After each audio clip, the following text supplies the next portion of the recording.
Hello, everyone, and welcome to another Antares Shipyard live stream.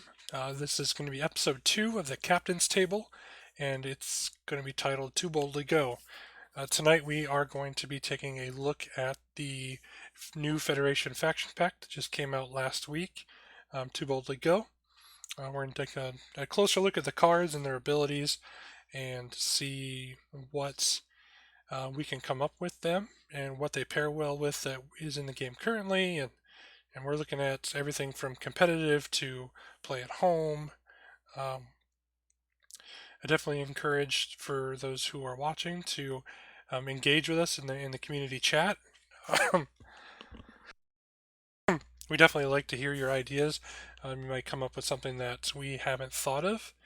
Um, the first episode, the Blood Oath, turned out to have a very good viewership, so we're excited to get this one out. We'll definitely have more episodes in the future coming with the other faction packs that were released. Um, but without further ado, I'm going to go ahead and introduce my guest host for tonight. As always, I've got David Montgomery with me. He is from the Shipyard on YouTube. You can definitely check out his videos there. And then we are bringing in Tristan with us tonight. Um, so we've got three different kind of points of views here. We're around on the captain's roundtable. Um, so we'll definitely be getting into some of the card abilities. So let me bring them in.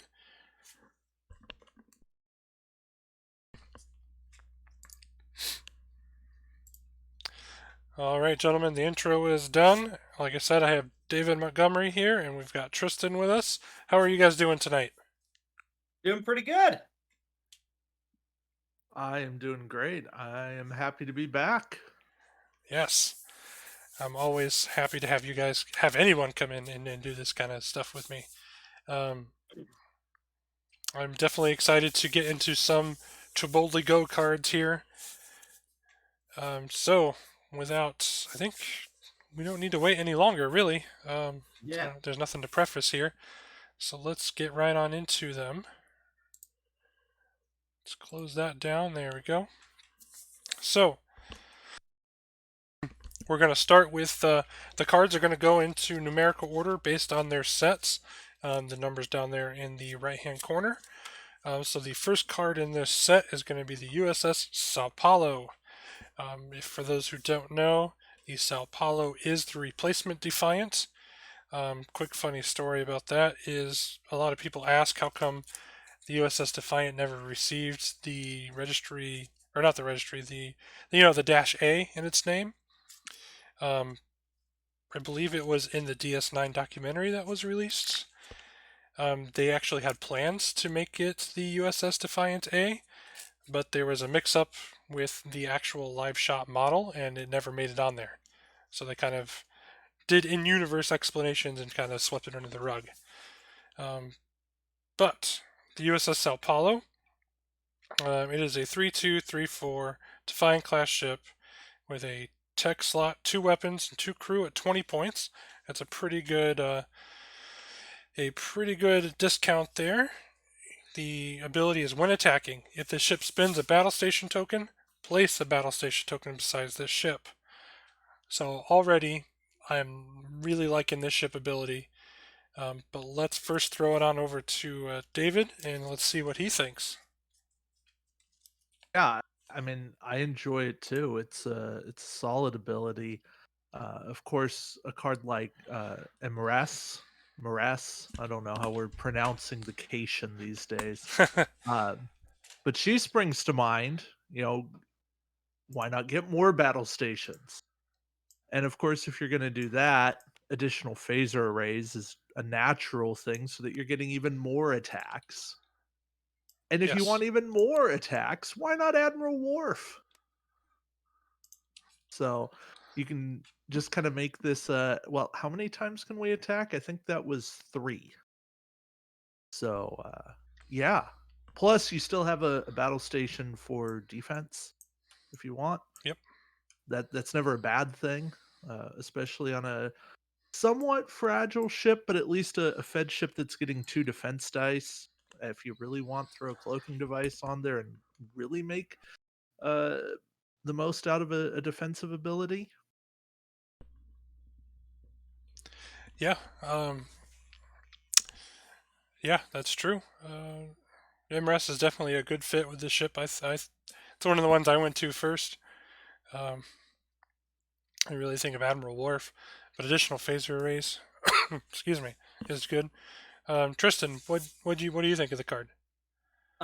Yeah, I mean, this is you know, this is definitely one of the one of the best Defiant classes that's in the game right now. The ability is amazing. You're really going to want a high captain skill on this one, and so that you can use its ability and have that battle station for defense. If this gets attacked first, you might be forced to spend that battle station, and it does not come back when you're defending. Right. And of course, we'll see in you know we'll see just in just a little bit that there is that there's a captain in this set who is literally designed to work wonderfully with this ship, though he does have lower captain skill than you'd really like. And anything that obviously anything that generates a battle station for you Yep. to use is great. So uh, if nothing else, Picard 9 or or uh, animated Kirk can both probably do some really good things on here. Yep. Yeah. Animated Kirk is a good one. I think that's one of the ones I thought of. We've already got a question in the community here, or at least the chat. Excuse me. Can you spend a token for Worf and then get it back and spend it to convert the battle stations and then get it again for defense? So I know It's being it's debated. yeah, it's being debated in the Fremont group. I think the short answer is I don't see why it couldn't work. Um, just based on the wording, and correct me if I'm wrong on that, David. Yeah, I mean, to me that at least makes sense. I'm not as engaged in the rule discussions as I once was, so I'm really just speaking as somebody taking a look at cards and going, no, that would make sense. They both say when attacking, uh, the Sao Paulo seems to be an umbrella, and then Wharf seems to be something. Seems to be an effect happening under that umbrella of when attacking. So Hmm. And the battle I, station spent, and then you would get another one. Yeah, It makes sense to me. yeah, I'm and right with you. Because I believe that's where the rules discussion is going. For Fremont, and keep in mind the Fremont group is not the end all be all with the rules discussion. It's just the most active yeah, group. yeah, like someone should probably submit the question to Worf to the WizKids online rules forum, but who it no one ever knows when they are going to lurch into activity again. Yeah. So another suggestion from the community, it's actually a really good one that I hadn't thought of, is throwing the Captain Riker from the Hathaway on the Sao Paulo. Yeah, he's always a good captain for you know three hull ships. Yep. So you can put him on a build with Type 8 phasers and upgraded phasers. So now you're up to 6 attack, and then there's ways to boost the defense from there, especially with other cards in this pack. One thing that came to mind was the skill 8 Benjamin Cisco that says each time your ship suffers one or more damage to its hull, you may roll one attack die. On a hit or crit, uh, you do that damage to the attacking ship as normal. If it's a battle station, you place a battle station beside your ship. Now that's maybe a little too late, but if you knocked his skill down, you might take damage before you attack and could have yet another battle station. Yeah. Yeah. I'd probably be a little bit hesitant about taking damage to my hull in the first place, in case on a Defiant class. But it's a thought. It was a great idea. It's just an idea. Yeah. Not everything that comes out is gold. So, I think the Sao Paulo is definitely a good ship. It's got a good ability. And for me, I'm thinking about playing it in a tournament soon just to see how it goes. But I think we should probably move on to the next card, which is number 2 in this set. Well, number 2 in the set is just the generic Defiant class. The really big notable thing here is that the Defiants across the board are now 15 points. That's a great reduction in points for them. Doesn't really still for 13 points you can take a 4 attack ship in the Burl class, but I like the Defiant sitting at 15. That doesn't bother me that much. Oh. Like I think if you're building, full swarm, you probably prefer the Barrette hull. But the Defiant does have that that Federation and faction, and which gives you a lot of options for upgrading a generic. Yeah, exactly. You could use it as a support more than a swarm, I think.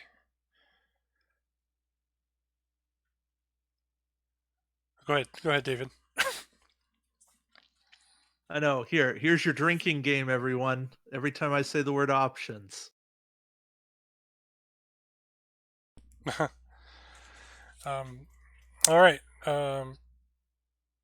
Let's go on to card number 3. That is the USS Spectre. That is an Akira class ship sitting at 4253. We got a tech, 3 weapons, and a crew. The ship ability is Federation weapons equipped to this ship cost -1 SP. When attacking with a Photon Torpedo upgrade during the Modify Attack Dice step, destroy 1 active shield on the defending ship. Okay. So that's an interesting ability in its own. I definitely like the first half. The second half is very situational, but there is a situation I could picture using that ability in. But let's start with Tristan for this ship. Would you come up with? What do you think? It seems to me that the second part of the ability is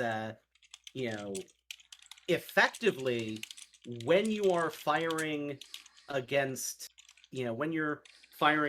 any ship that has shield holds, you are doing one additional point of damage. It even if and you're doing that even if they managed to cancel or evade everything. And with as many torpedoes as you can cram on here, that's pretty awesome. Also, if you roll crits on your torpedo shots, makes it a lot more likely for those crits to go through to the hull. And then just with the first part of its ability,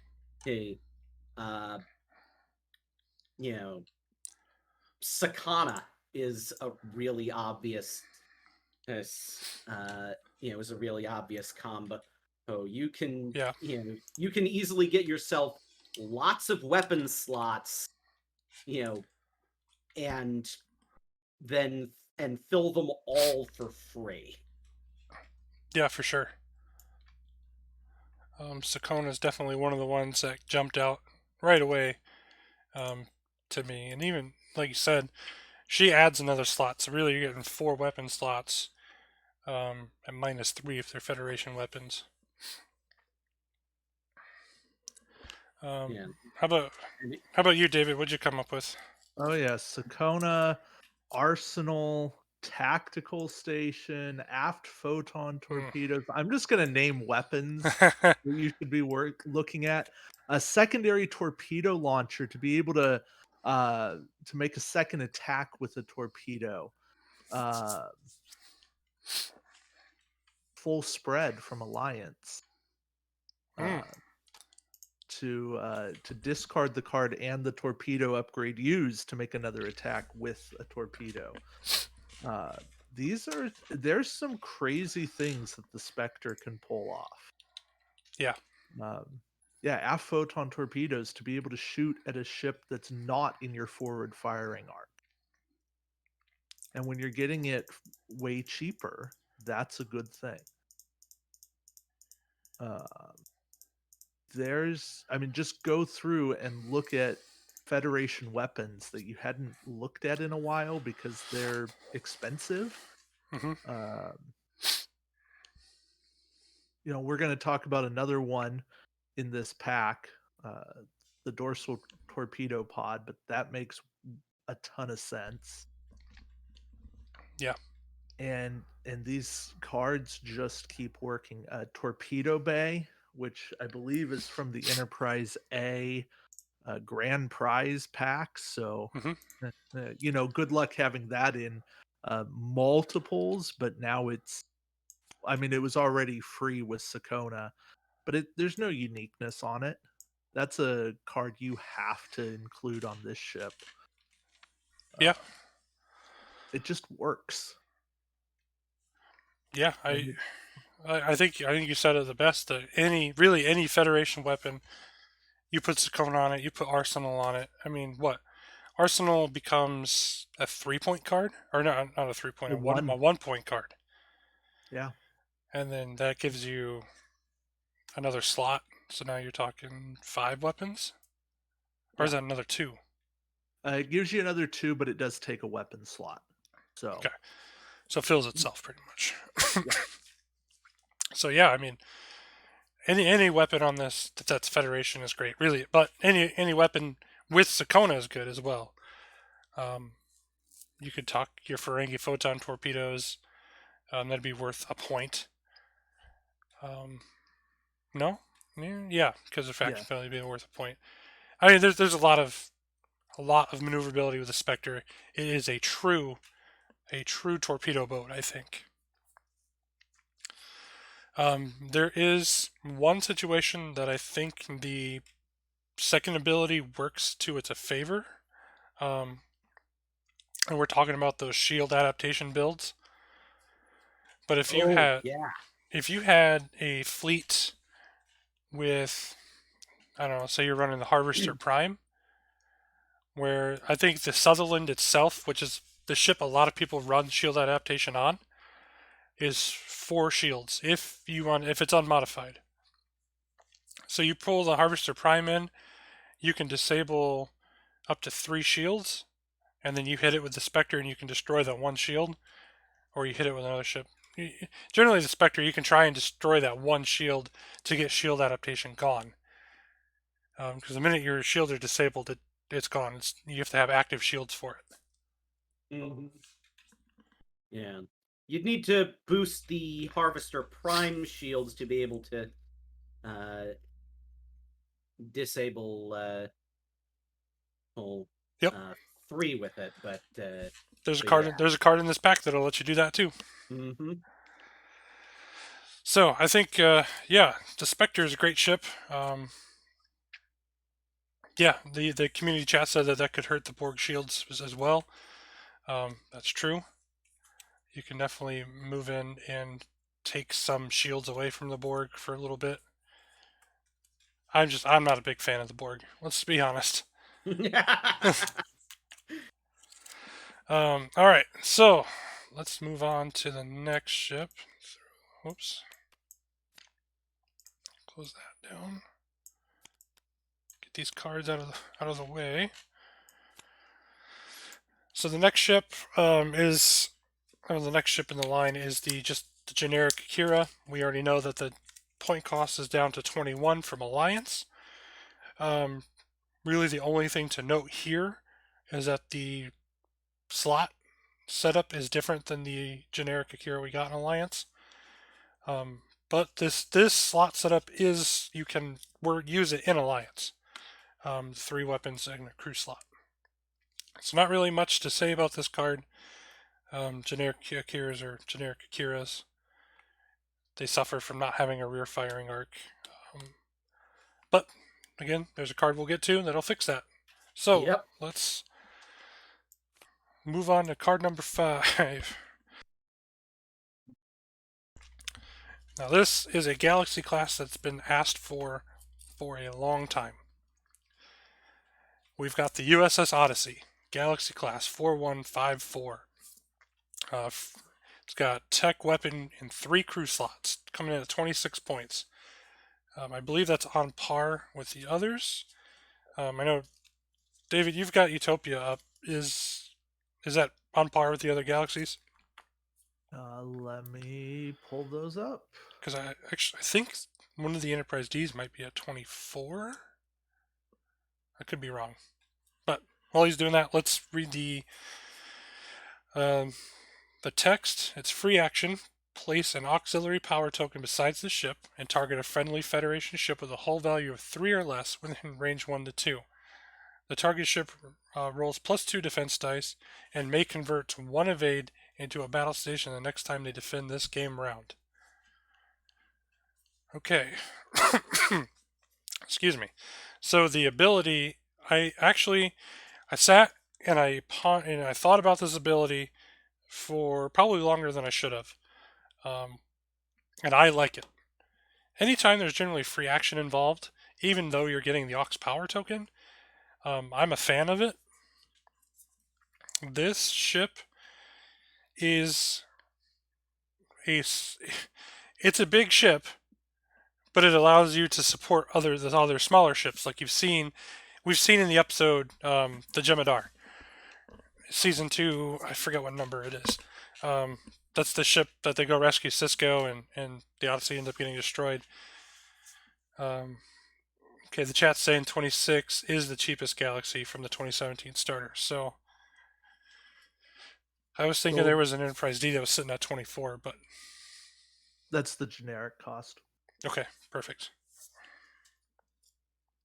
Is it? Oh, okay. So one of the first things I thought of with this card is just the fact that if I'm running this card, I'm definitely running it. I'm going to run it with the fleet that I have in my mind is 2 Defiant classes. Probably the USS Defiant and then the USS Sao Paulo. And each ship is going to run a different version of this card, but the abilities are kind of the same. So one ship's going to have Hood Riker, and one ship's going to have Hikaru Sulu. The reason for that is because, A, the ship that Hood Riker's on is going to be rolling +3 defense dice. 1 from Hood Riker, +2 from the Odyssey, if you're in range. But on top of that, you get to convert a blank to a battle station, and then Riker converts a blank into an evade. So you're always going to have at least 1 evade with that combo right there. Same thing with Sulu. He's going to add +2 to your agility for the rest of the round. The Odyssey adds +2. Really, the benefit there, it's going to go over the rule of 3, but the benefit there is to negate a scan token if your opponent takes one. And then the same thing. You may convert one battle station to an evade. So between these two cards on the two support ships for the Odyssey, you're at least guaranteed one evade. And of course, you could take evade tokens.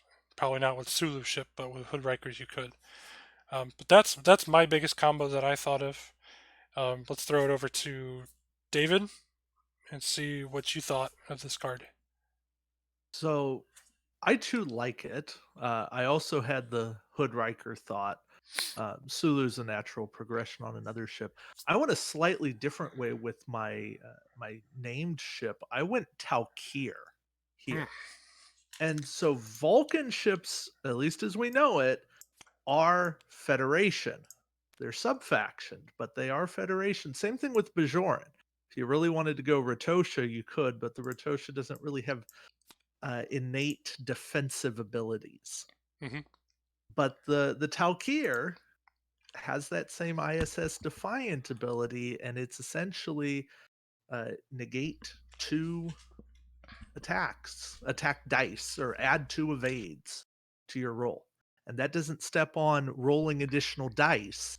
And so you kind of get 1 super defense once per round, as long as you're staying in range.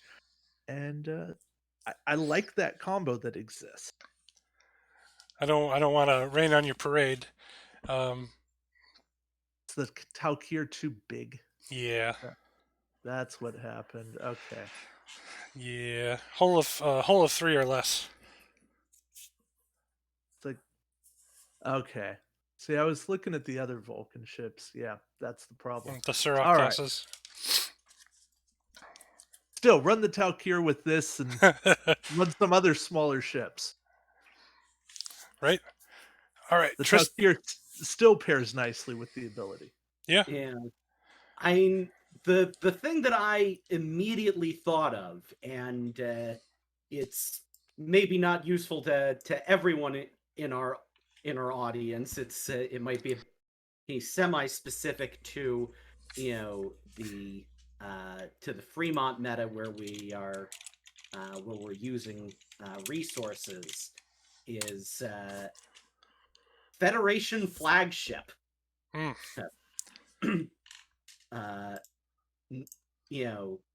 The small ships that you're targeting with that free action can also re-roll their defense dice, and you make it into a 5-1-6-5 that takes a free battle station. Like this, this is an ability that is designed to say this is the fulcrum of the fleet, which is also the sort of thing that the flagship cards were designed to do.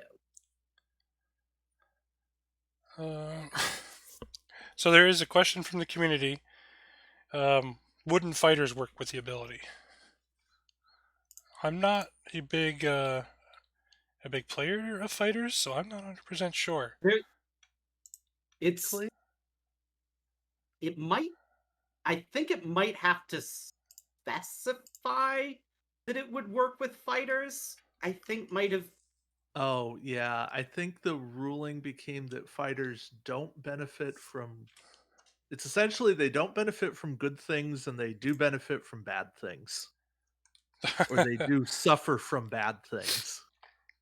That's at least in my brain how I've remembered what works and what doesn't. Like, I know that fighters cannot be targeted by Admiral Worf, and I think that the same reasoning would apply here. There we go. Yeah. Okay. So no, I don't think fighters. So the short answer is no. We don't think fighters would work, just based off that. But yeah, the Odyssey, I think it's actually, I mean, it's a Galaxy class. It's gonna act like a boat. You're probably going to want to get Admiral Forrest on here or something like that to try and make up for its movement. Yeah. Which does work because its thing is a free action, so you can spend actions on you can spend an action on its movement, on improving its movement, and you can still activate its ability to defend the fleet. Right. Yeah.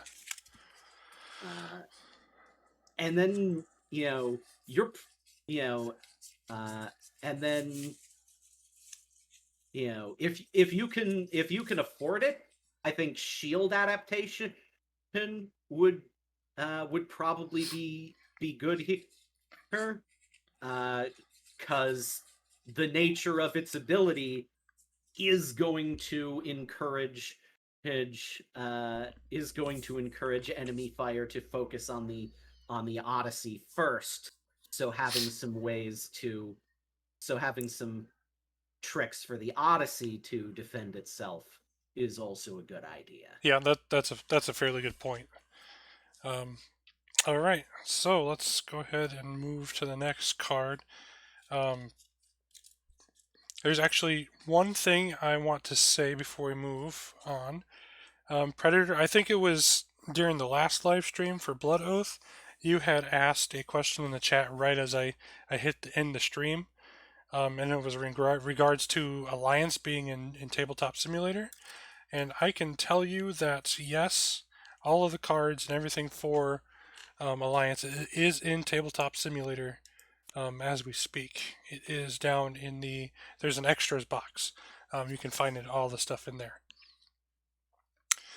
So the next card up is generic Galaxy class coming at 22 points. We already knew about that reduction. It's got weapon, 3 crew slots. I don't think that's a new configuration, so we're not going to spend too much time talking about it. The last ship in this pack is the USS Tiananmen. It's a Miranda class 2233. A tech weapon crew coming in at 14 points. Activation phase. Target a friendly ship within range 1 to 2 that has an aux power token beside it, and place 2 time tokens on a crew upgrade equipped to this ship. The target ship does not skip its perform action step this game round. Okay.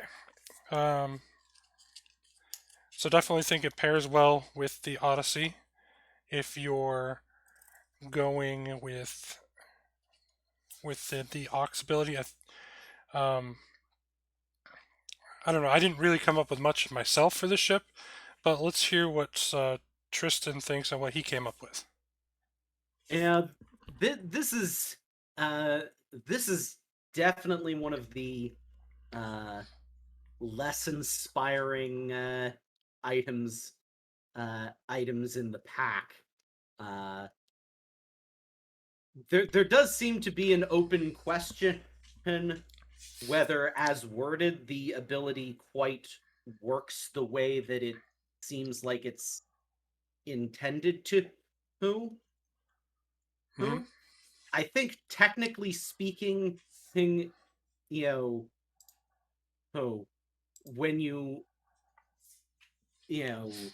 someone on the Fremont Discord observed that possibly, technically speaking, when you have an aux, that's not actually skipping your perform action step. That is preventing you from taking actions. The skipping comes from bumping and overlapping obstacles. So you're saying the wording is a little off. Yeah.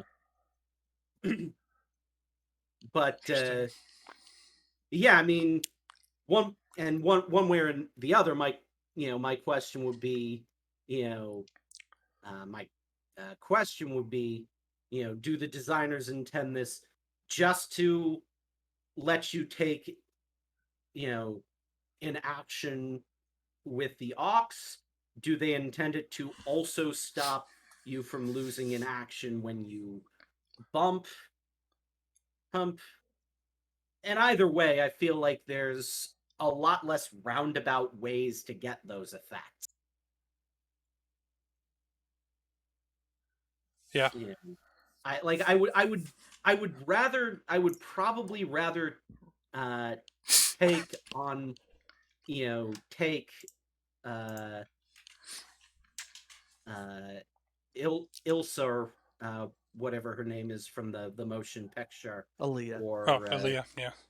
or Power Grid Kid to defend against stuff that, to actively defend to passively and continuously, more or less, defend the ship against stuff that would make me lose an action, than have an entire other ship dedicated to that.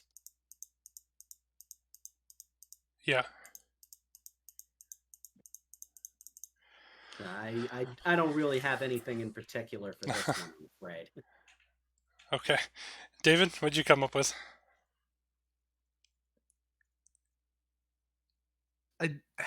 The timing's the only thing that messes with me, because this has to be done at the start of the activation phase, not at the start of the Tiananmen's activation. Because if it worked that second way, you could pull some fun things off where this is one of the ships activating late. You could do a come about on an early ship, or a reverse on an early ship, or not even that, an Admiral Worf target on a ship that worked even later. And then they'd have an Ox, and then you get to target a ship that's going to activate even later than you, and they still get to do their action while doing a white maneuver, not necessarily a green maneuver. Yeah. But at the start of the activation phase, basically, your main thing, it's not even a combo, it's just a strategy of saying, okay, so I still have an Ox from last round. Now I get to plan a white maneuver instead of a green, and that way I'll still I'll still be able to do an action. So really, you're enabling yourself to have a little more movement flexibility. That doesn't necessarily generate any combos in my mind, other than just less predictability and some freedom. Yeah, I tend to agree with that assessment. I mean, it seems it's more of a defensive kind of ship that you're going to put in kind of a defensive build versus something you're going to build completely around. I mean, it works with the Odyssey. It works with the Intrepid from the Vulcan pack. Works with really any ship that wants an Ox. Um, enhanced durability, enhanced hull durability. No. Enhanced hull plating. That's what I'm thinking.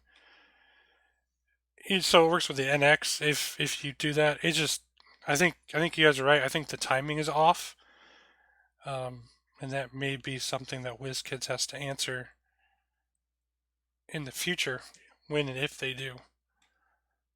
I see that the chat has suggested maybe Elizabeth Lynn's. The Xindi Weapon would like this ship. Yeah, Xindi Weapon could definitely use this ship. I'm not. Like, if you're trying to use the ability, you need something that helps you Oops. keep your crew enabled, or not have as many time tokens. So that's what Lens is doing for this. Yeah. Yeah. I don't see or predict many combos with this card. It'll be interesting to see once these packs get played, though, to see if people do play this ship. I do like the Miranda classes coming down in points to 14 from what they were sitting at. I kind of wish it was retroactive and they'd say, yeah, the Reliant is now 14, but it's another thing for another day. So the next ship in the pack, or the next card in the line here, is the generic Miranda class 2232 Weapon Crew. Biggest note here is that the point values drop down to 12. It's probably the it's probably the cheapest 180 arc you're going to get. That's a good point, but for one more point, one would argue you get 2 more attack die. Yeah. And the ability to cloak. So, I like the Miranda class, and I'm glad that points are getting dropped all across the board for these ships. But let's start to get into this pack. So the first captain we've got is Captain Keough. He was the captain of the USS Odyssey. Modify attack dice step. When a friendly Federation ship in range is defending, and the attacking ship is in this ship's forward firing arc and in range, 1 to 2, convert 1 hit into 1 blank. He's a skill 7 with an elite talent slot, coming in at 4 points. David, how about you take this one? Yeah. His ability centers on this: when a friendly Federation ship is defending. So you have to make it so that some other ship is actually defending. And the way you do that is with the 2 captains that can intercept attacks, Colo and Old Core 6. Those are your best options. There are other things. There's what was it? It's like there's a talent that does that, but it might be. I think it might be literally called intercept. Yeah. If a friendly ship within range 1 of your ship is attacked, you may discard this card to force the attacking ship to perform its attack against your ship. Yep. So there you can run things like that, but those 2 captains are really the best served with this captain. Okay. And something like Core 6 really does. I mean, both captains like taking 1 less hit. They're never going to dislike taking less damage. Right. Yeah, that's a good point. Tristan, what'd you come up with? Nothing quite so specific, but the thing that I would observe is you want him either on a ship that has a lot of maneuverability, or a ship with a 180 arc, or ideally both. Because you need to have the attacking ship in your arc to be able to trigger the ability. Which is why, ironically, despite him being the canonical captain of the Odyssey, he doesn't go super great on there because, that thing has a 90-degree forward arc and turns like a tank. Yeah. And of course, the thing to watch out for her is that if the converting a hit into a blank does give the attacker the opportunity to convert it back. Yep, that's what I was just gonna to lead on with. I know there's been a question out there in the community now about the order of operations when it comes to this card, because if you modify the attack dice, the defender modifies the attack dice first, and then the attacker modifies their dice. So if I'm a Klingon ship and I've got the wharf that converts blanks to hits, I'm just converting it right back. Yeah. So I mean, I think where if you can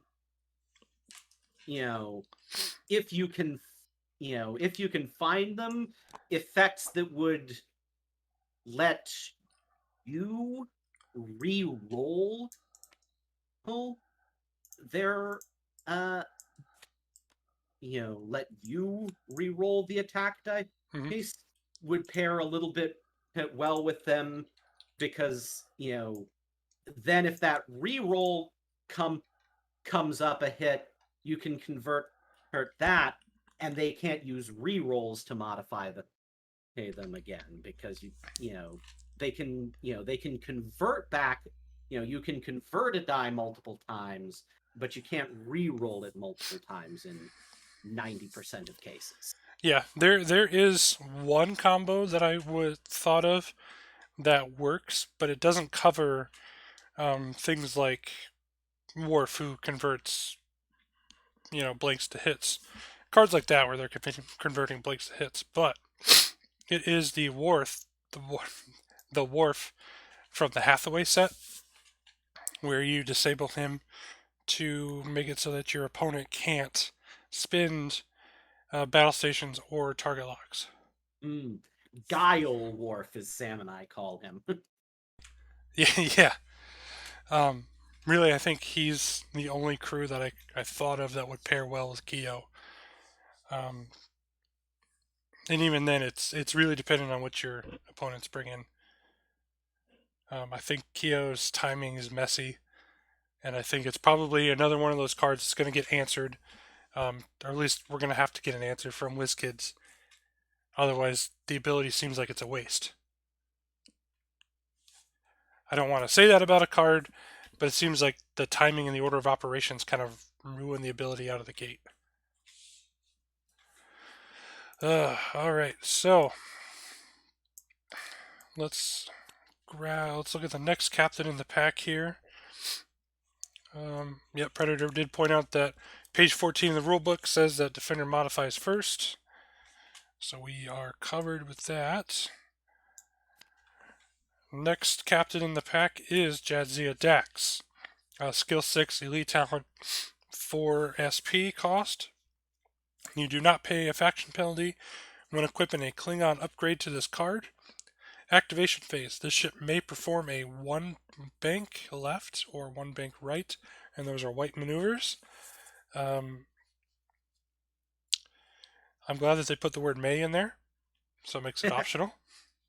Unlike the Talon, which is not, as the way it's read, it's not optional. But yeah, Tristan, take it away.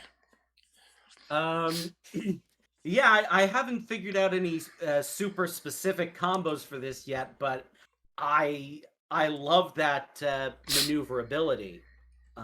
You're really going to want to run something that boosts her captain's skill to take the most advantage of it. Anything like sensor echoes or taking an extra maneuver is always best when you are able to move last and see where the enemy has ended up. I'm definitely going to be really curious to see if you guys have come up with specific Klingon talents you'd really love to borrow with her. I don't think I came up with anything. I know community, the chat just came up with a good one. I'll put it up on screen now. DNA encoded messages or message. That's where I was going. So, well, go ahead and take it then. Yeah. So I'm looking through Klingon talents. With her maneuverability, Klingon Honor could be an option.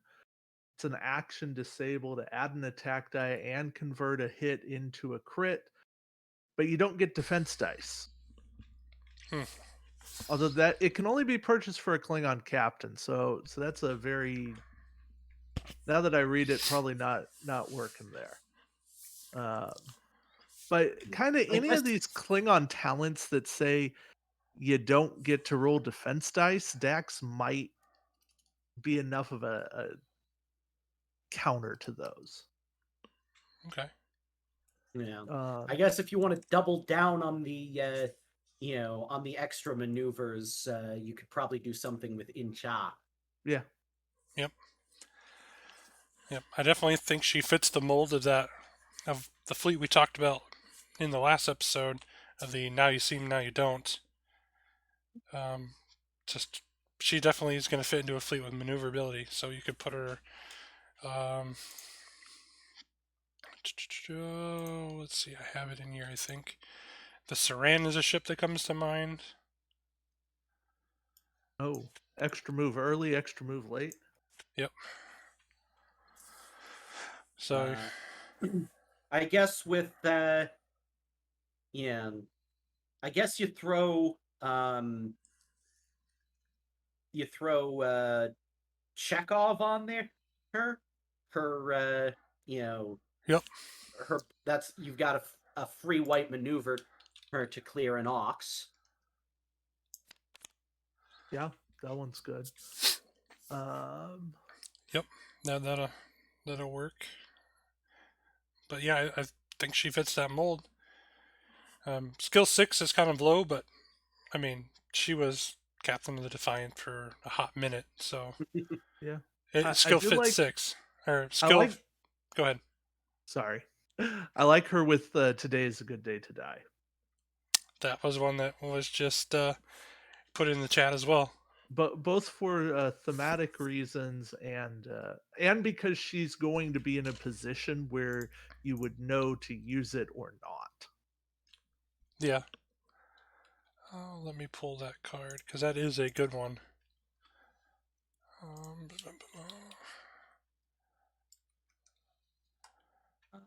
But yeah, I'd say in general she's probably a great captain for cloaking ships.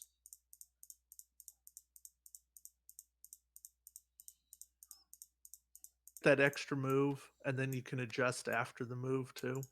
Mm-hmm. Yeah. Yeah, that's a good point. Yeah, I can see her definitely going in on a Klingon ship. I mean, there's ways to obviously boost her captain skill up. So I think she's a solid captain. I really like it. I think she might see some kind of play because I know generally the meta at the top is maneuvers and movement versus heavy attack or anything like that. So she may see some play up there. I don't know. I'm not an expert on the fleet building at the top level like that, but I think she's a good captain, and I think she fits the mold of that. Now you see me, now you don't. So, something occurred to me, and I don't know that I have an answer, but you do not pay a faction penalty when equipping a Klingon talent to this card. Does that mean if you put her on a Romulan ship that you'd get the Klingon talent without penalty? I would assume so. It seems like that's the way it works. Yeah. I think it's no matter no matter what faction ship she's on, you can equip one Klingon elite talent up. You can At equip cost. yeah. Mm-hmm. Just an interesting take. Yeah. Okay. All right. Next captain on the list is Captain Benjamin Cisco. Skill 8, elite talent slot, 5 points. When attacking, during the modified attack dice step, if the defending ship is a Dominion ship or has a Dominion captain equipped to it, add 1 crit. In phase, remove 1 Aux power token besides this ship. Okay, so I like this captain. I like his second ability more than I like the first, and that's mainly, that's mainly because many people don't play Dominion, or at least not the ones that I've been playing against. But given the new Cardassian faction pack that just came out, which we'll do an episode on eventually, it's in the pipeline. He may see more play. I like the card. I definitely think his second ability is useful. But let's go ahead and throw it over to David and let him share his thoughts. My initial take is a throwback to the last episode, and we're bringing back Elam Garrick because if we're adding a crit, we might as well make that hit uncancelable. Because Elam Garrick's Dominion, and if you're attacking a Dominion ship, at least, well, now that crit's getting through. Yeah. So that seems like a natural fit to me. Just seems to work. I do like that removing the Ox power token beside the ship. That's a nice passive ability. Yeah. Other than that, I don't have a ton of great synergy. I mean, you could certainly equip. It's the talent, and I'll have a name for you in a minute. But it's the talent that lets you go search the damage deck for a warp core breach. Oh, You could it's stick that on. it's one of the attack Pattern patterns, isn't it? Omega, or I think it is. Yeah. Yeah, I think. Attack pattern Omega. So I mean that could work because if you get through with a crit, you can give them a warp core breach. Now there's no guarantee you're giving them a crit to the hull, but Right. That's a little tiny bit of synergy. Yeah, I like it. Elam Garrick's definitely going to get to see some more play here. Yeah. All right, Tristan. What'd you think? That a couple of those things made me think. I know there's an older. I think it might be the really old Ferengi missiles, or maybe it's an old Klingon weapon that have the that mention that crits from that weapon apply directly to the hull.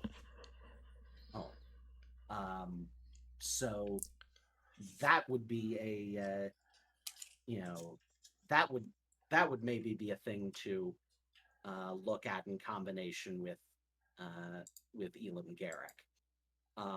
Yeah. But the main thing that I was thinking, because I think you do largely have to focus on the second ability as the main draw here. We've recently gotten some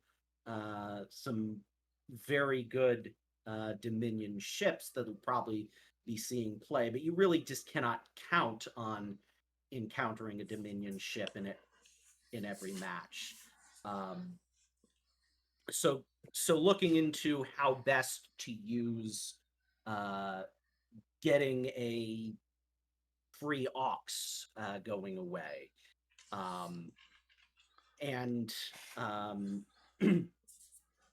one of the things that I immediately thought of was I ran a Grissom recently with advanced cloaking, and one of its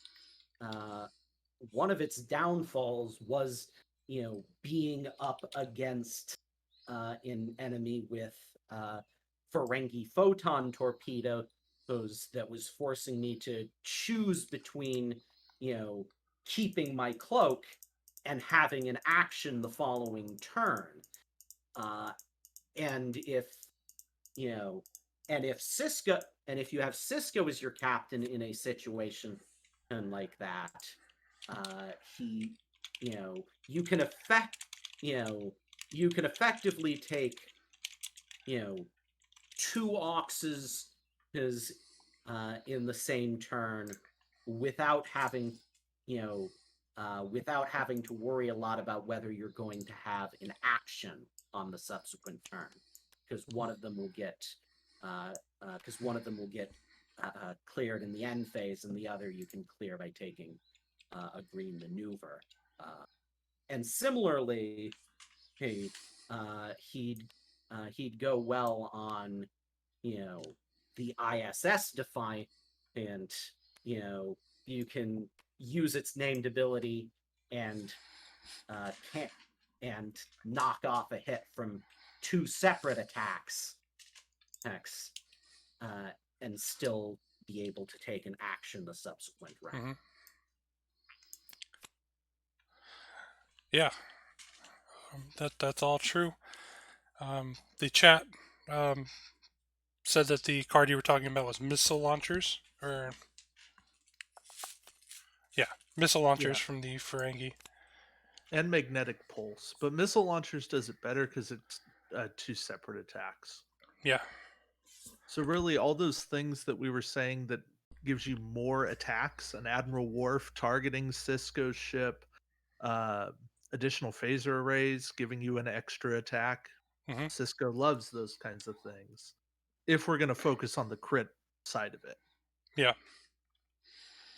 And really, on the Ox Power token side, I think he's right. The ISS Defiance, which conveniently enough is a ship that could be targeted by Admiral Worf. Yeah. And in fact, targeting him with Admiral Worf is another useful thing, because when you're targeted by Admiral Worf, you do get an Ox Power token. Yep. So that kind of benefits Cisco twice over. That's true. My thought was enhanced hull plating if you're running him on an X, or just the NX-01 Enterprise. You can take whatever hit you want, and then you can kind of shake off an Ox at the end phase. So it kind of makes that going much for could work with the Grissom build, because you can put enhanced hull plating there. I think really anytime you're taking Ox, I think Cisco is going to work for you. He's definitely a good defense against Ferengi Photon torpedoes, Brunt. The Supreme Tribunal from the Cardassian and faction pack, he's basically immune to. Yeah. So overall, furthering his anti-Dominion flavor. Yeah, it's true. Overall, I think Cisco is a good captain, and I would definitely play him in a fleet. More for the second ability than the first, but the first is an added bonus, especially if you throw Elam Garrick on there for the extra 1 point or 2 points with the faction penalty. I think it's that's a cheap combo that's worth it. So let me get these cards out of here. Throw them back in the pile. And then we'll pull the next captain in the list. And we'll actually do this. We'll talk about the captain and the admiral at the same time. So, the next captain admiral on the list here is Leighton. He's from that episode of DS9 where Starfleet, Admiral Leighton tried to do a coup to take over Federation and put Starfleet in charge during the whole Changeling threat. He's a skill 6 captain, a +2 admiral, elite talent slot, costs 4 points. Action: target a ship and place 2 time tokens on this card. The target ship attacks this last turn, or the target ship attacks last this turn. It has to be range 1 to 2. I think Leighton is going to be very situational. But let's lead off with you this time, Tristan. I mean, he is a hard counter in con.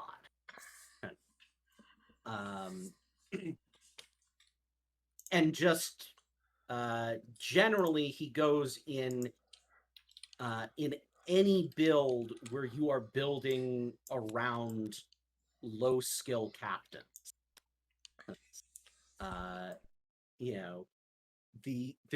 There is a lot of power in attacking, in attacking first and being able to negate that for someone else is really powerful. I mean, I feel like he is. I feel like he's definitely in contention for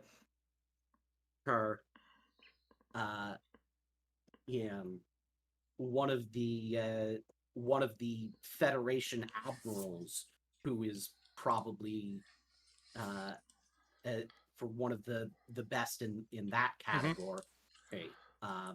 Like I'd say top three in no particular order are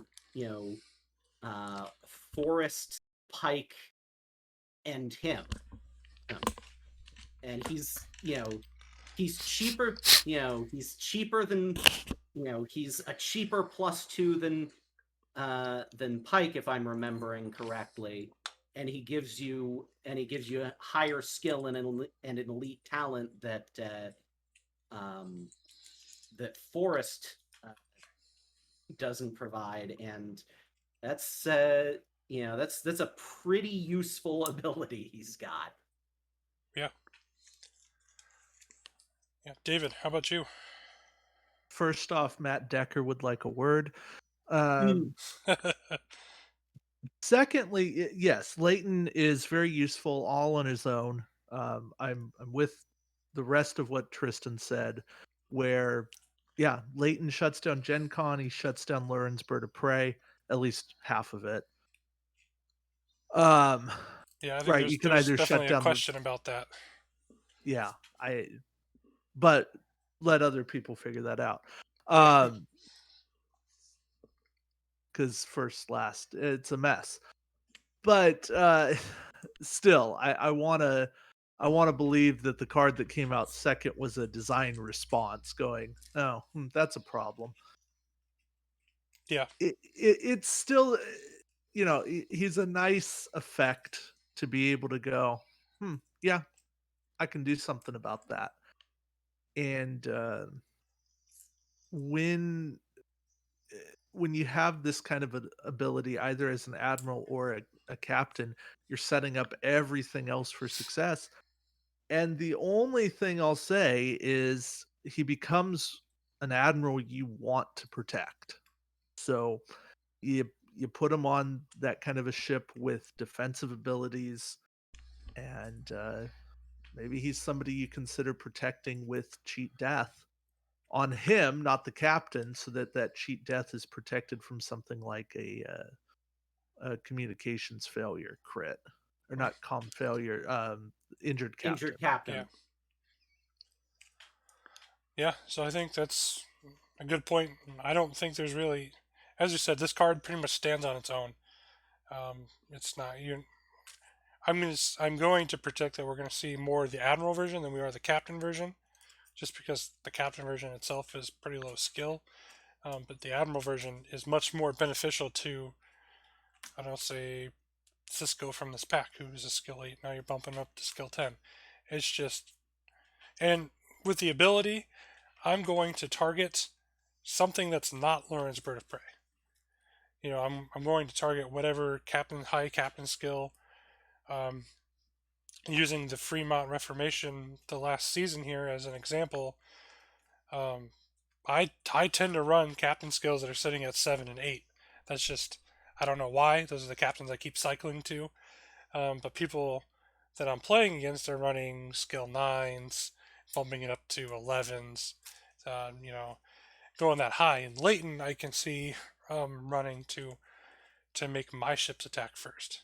So I think that's where he's going to have his place in this meta, or in the game here. So Leighton, I think the captain's okay. I think the Admiral version is definitely way better. Alright, so Leighton done. Let's, not lose this card or throw it across the table.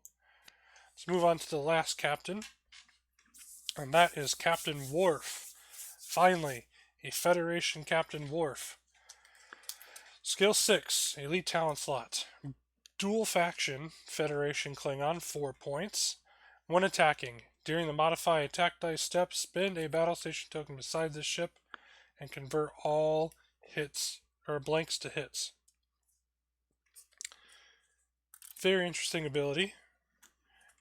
David, go ahead. So if you want to put him on a Federation ship, easy. to make that ability trigger. If you want to put him on a Klingon ship, a bit tougher, and that's where Alexander comes into play. Now, that does mean you're taking damage, so you need some kind of way of repairing that damage. And, well, Klingon and repairing is not exactly the nicest combos or the easiest combos to get, but No. there's some ways to do some things. Not easily though. In fact, if you go and you search for repair, there's really not great continual repair abilities. Really, you're importing them from Federation most of the time. Yeah. But still, if you are willing to think of it as a short-term proposition rather than I'm going to do this all game long, then Worf does work on Klingons. I consider him better on Federation, but Alexander is at least a viable combo if you're going to go Klingon. Yeah. I can definitely see that. Tristan, what'd you come up with? I mean, if you're going Klingon, the other obvious thing to pair him with is Admiral Gowron, and that'll get you the battle station. And I think there was one of the ships in the Blood Oath pack that gave a battle station when you were attacking. The super obvious thing is battle hardened from Alliance, hence Yes. because that will that'll give you perfect quality on any shot that you take. And of course, he goes amazingly on the Sao Paulo. He was literally, he was kind of literally designed to be the captain of the Sao Paulo. Yeah. Yeah, I think that's good. The only real thing I have to say about Worf, it's a good captain.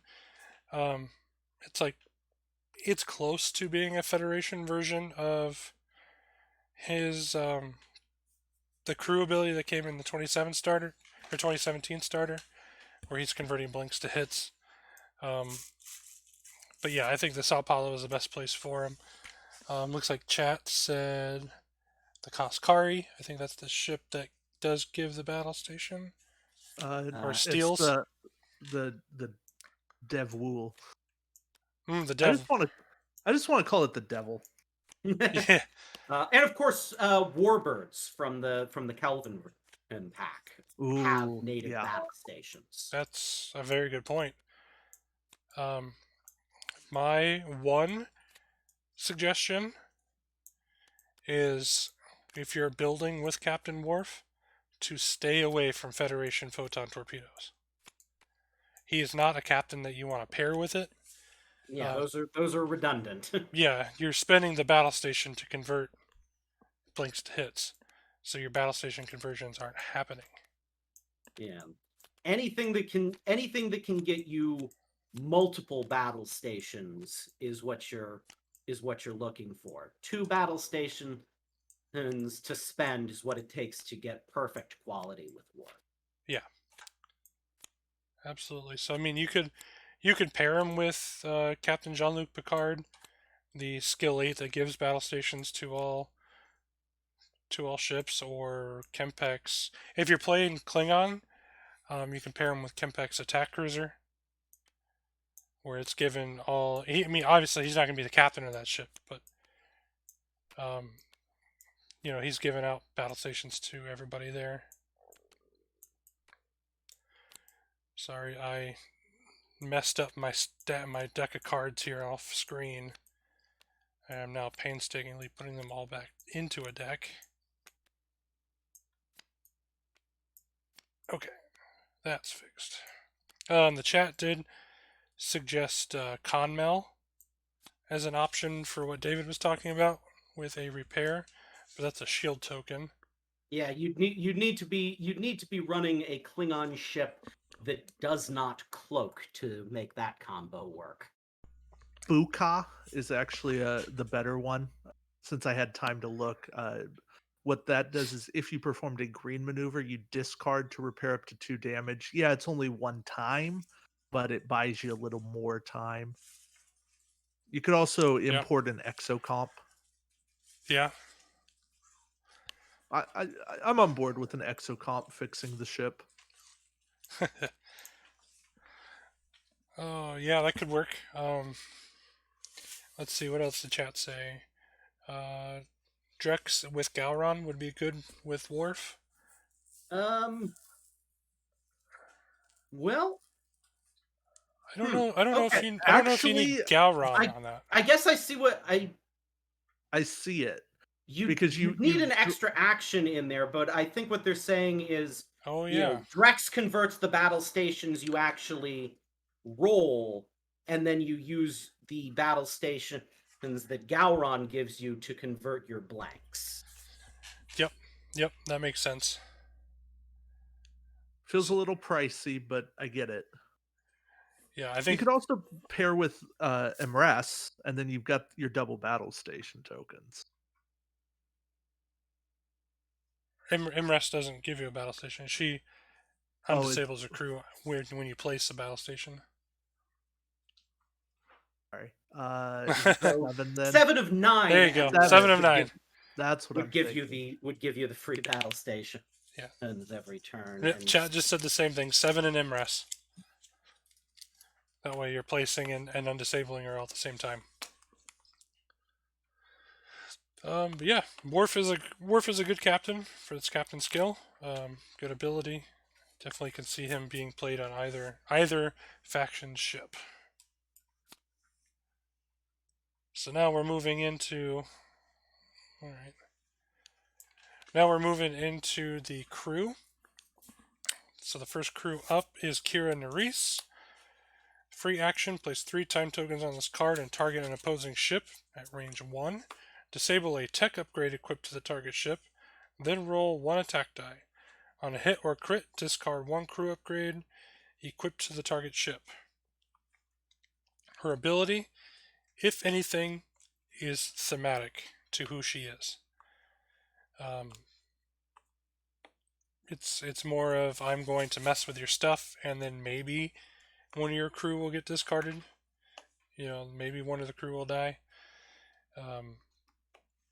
Yeah, it's let's it's saying let's commit some terrorism. I mean, freedom. Pretty much. Yeah. Let's go ahead. Let's go with David on this one.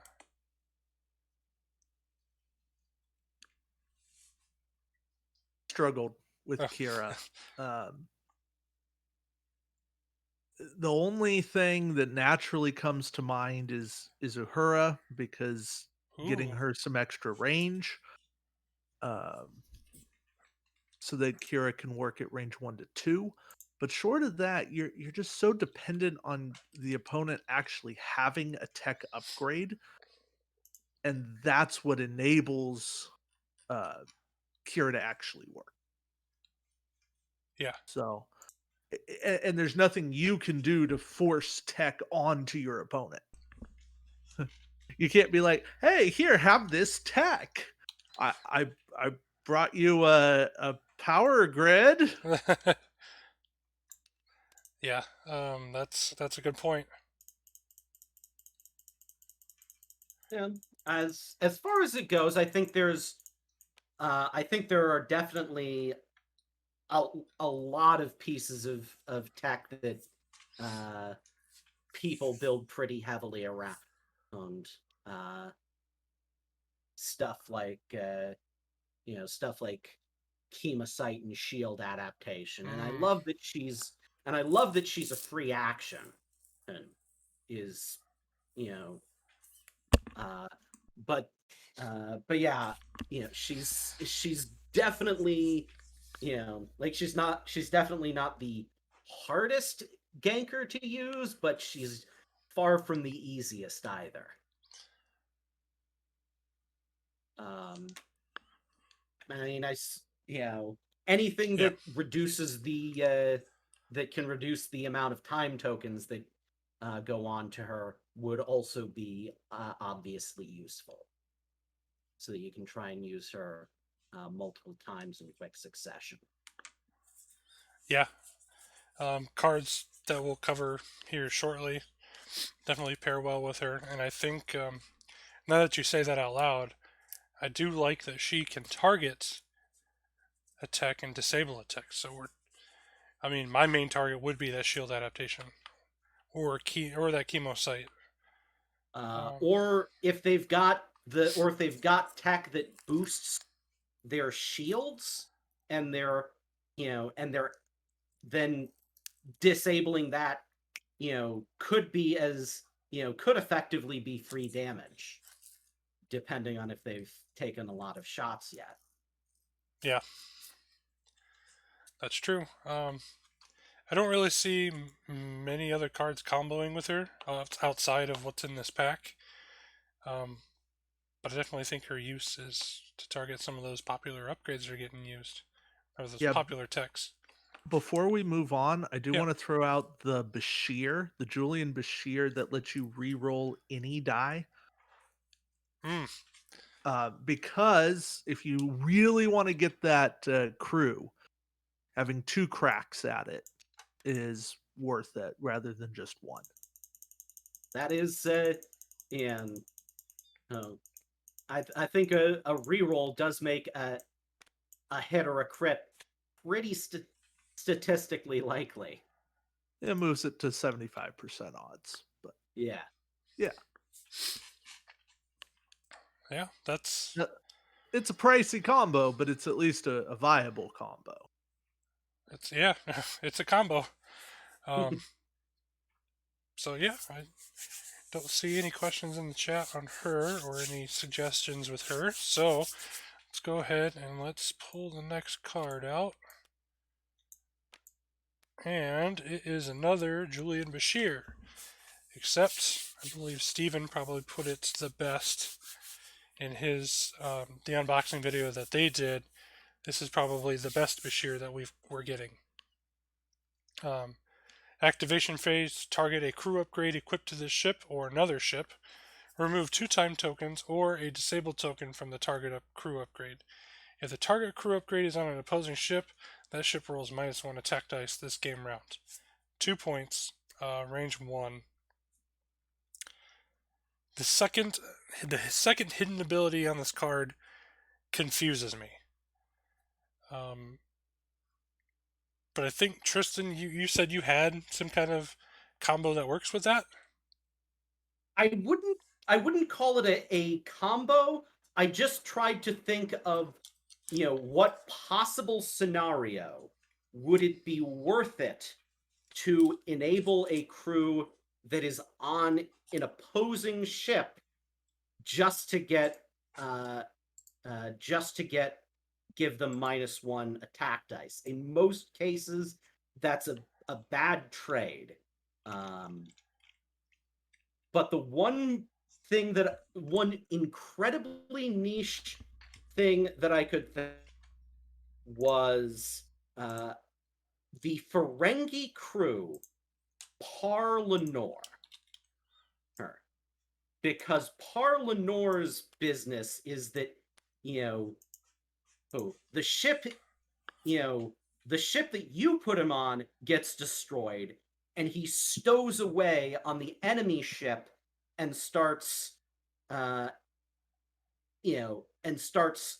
screwing with their stuff. Mm-hmm. So if they use an effect of their own to disable Par Lenore to try and prevent that, Bashir can re-enable him in time to still activate Parlenor's ability that round, since they're both activation phase effects. And and you're giving them -1 attack dice beside, but I do not I do not think that is something that is ever going to happen, honestly. I mean, yeah. Yeah, I can see it happening. I don't, like as you said, I don't know if I see it happening. I can see what you're doing. Um, Interesting. What did you, what do you think, David? Remember last week we were talking about a few combos in Blood Oath where it's, hey, put time tokens on this crew to do an effect. And we're talking about disabling things like Gen Cisco, Sakona, Koth, everything that doesn't have an effect or just has a meaningless effect once the game gets started. If you're in a situation where you can remove tokens or a disable token from a card like that and inflict a penalty on your opponent, why not do it? I think it becomes situational. Yeah, you probably want to pull that stuff off of your own ships first.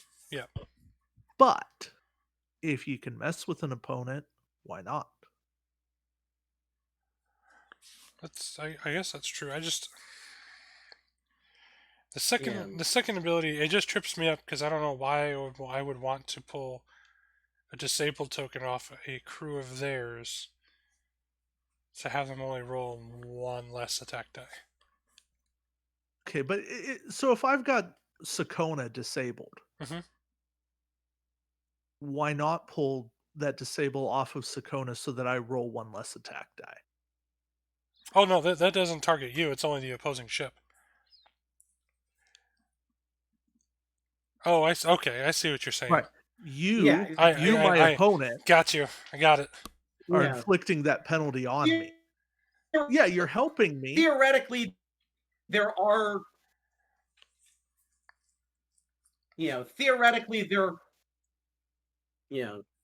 theoretically there are crew that you can target who are who it doesn't particularly matter to them whether or not that crew is is disabled. It's still a lot more you know so but it's still a lot more powerful to be targeting yourself, because Yeah. Bashir's text might as well say, pick one card on your pick one card on this ship. You can use this effect every round. Yeah, and I'll be completely honest. My play style, the way I like to build my fleets, Gen Cisco and the Koth and the disable cards are generally not in my fleets, so I'm often a victim of those cards. So I'm not by any means saying that I'm not going to play Julian Bashir because he's the perfect counter to those cards for me. Um, I just I kind of understand the second half a little bit better and how I could use it. Um, but that's It's if they have definitely it. a lot more situational. Like, I'm I'm glad it's there. It's thematic and not useless, but you will very rarely not be using him on your own ships. Yeah, yeah. I mean, coming from a medical background, it definitely is thematic to him being a doctor and not caring what side the person's on that's, disabled or injured in this case. Um, the community or the chat just said Tiro could be an interesting combo with this. Oh yeah. Uh, yeah, I could definitely see that. Yeah. Either way, I like Julian I Bashir. guess if you build if you build up time tokens enough with Tiro, you can start using Julian on that card without actually to give them the -1 attack dice without actually re-enabling the upgrade. True. Yeah, that makes sense. Interesting. Either way, I like Julia Bashir. I think he's definitely going to see some play, especially with the next crew that's right behind him. I like that you don't disable. He's not in action. He doesn't take time tokens himself. He's just there. He's pretty much the best doctor card in the game. Yeah. All right. So let's go ahead. So the next crew is we finally get a prime version of her, Jazia Dax. Add 1 crew upgrade to the ship's upgrade bar. Whenever 1 or more time tokens would be placed on the ship's captain or crew upgrade equipped to the ship, place 1 fewer time tokens on that card. Okay, so I like her. I like that she gives you a crew slot and it pays for herself. And I like anytime I'm placing 1 fewer time tokens. That opens a lot of the place 2 time token crew. She makes them 1. You wait 1 turn. And you don't even really wait 1 turn. You wait to the end phase and then you pull that 1 time token off. She makes. I mean, you pair her with Julian Bashir, and then you've got, a lot of those Kelvin universe crew that take 3 time tokens, and now they're back next turn. I definitely like her, but let's go ahead, Tristan. What did you come up with this card? We could probably devote the entire episode to the combos that Jazia Dax opens up. Yep. Any captain who has an ability where you place 2 time tokens on, she allows you to do their effect every turn. You can do late every turn just from this pack. You can do Picard from the new starter set. He can give every ship in your fleet a battle station every turn. Yep. Koloth from the Blood Oath pack. Actually, either version of Koloth. One of them is you can try and force discards on them every turn. One of them is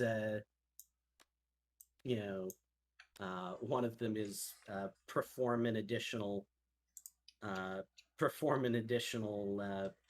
maneuver when something else moves. Yep.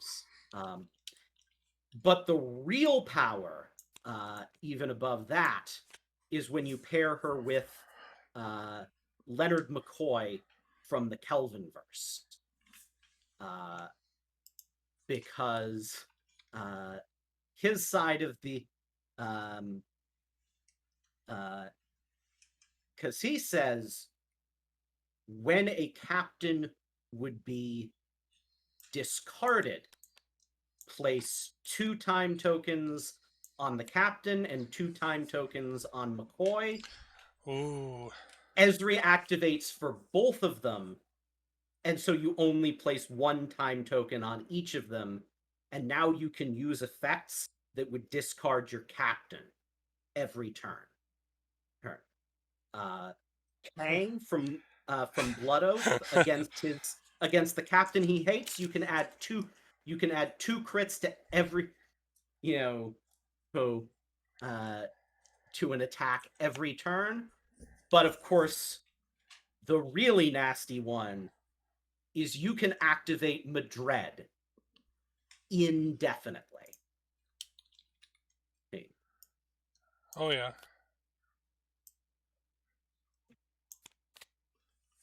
Yeah, You need that's... him. You do need to have Madred on his captain's side, but that's even better because then you can also be throwing on stuff to boost his captain's skill, so fewer captains can possibly resist getting discarded by him. Yeah, I think that's a pretty good combo right there. Man, that is really powerful. Just getting to use Madrid every round. All right, David, what'd you come up with? I couldn't possibly add to that. Tristan did a good job.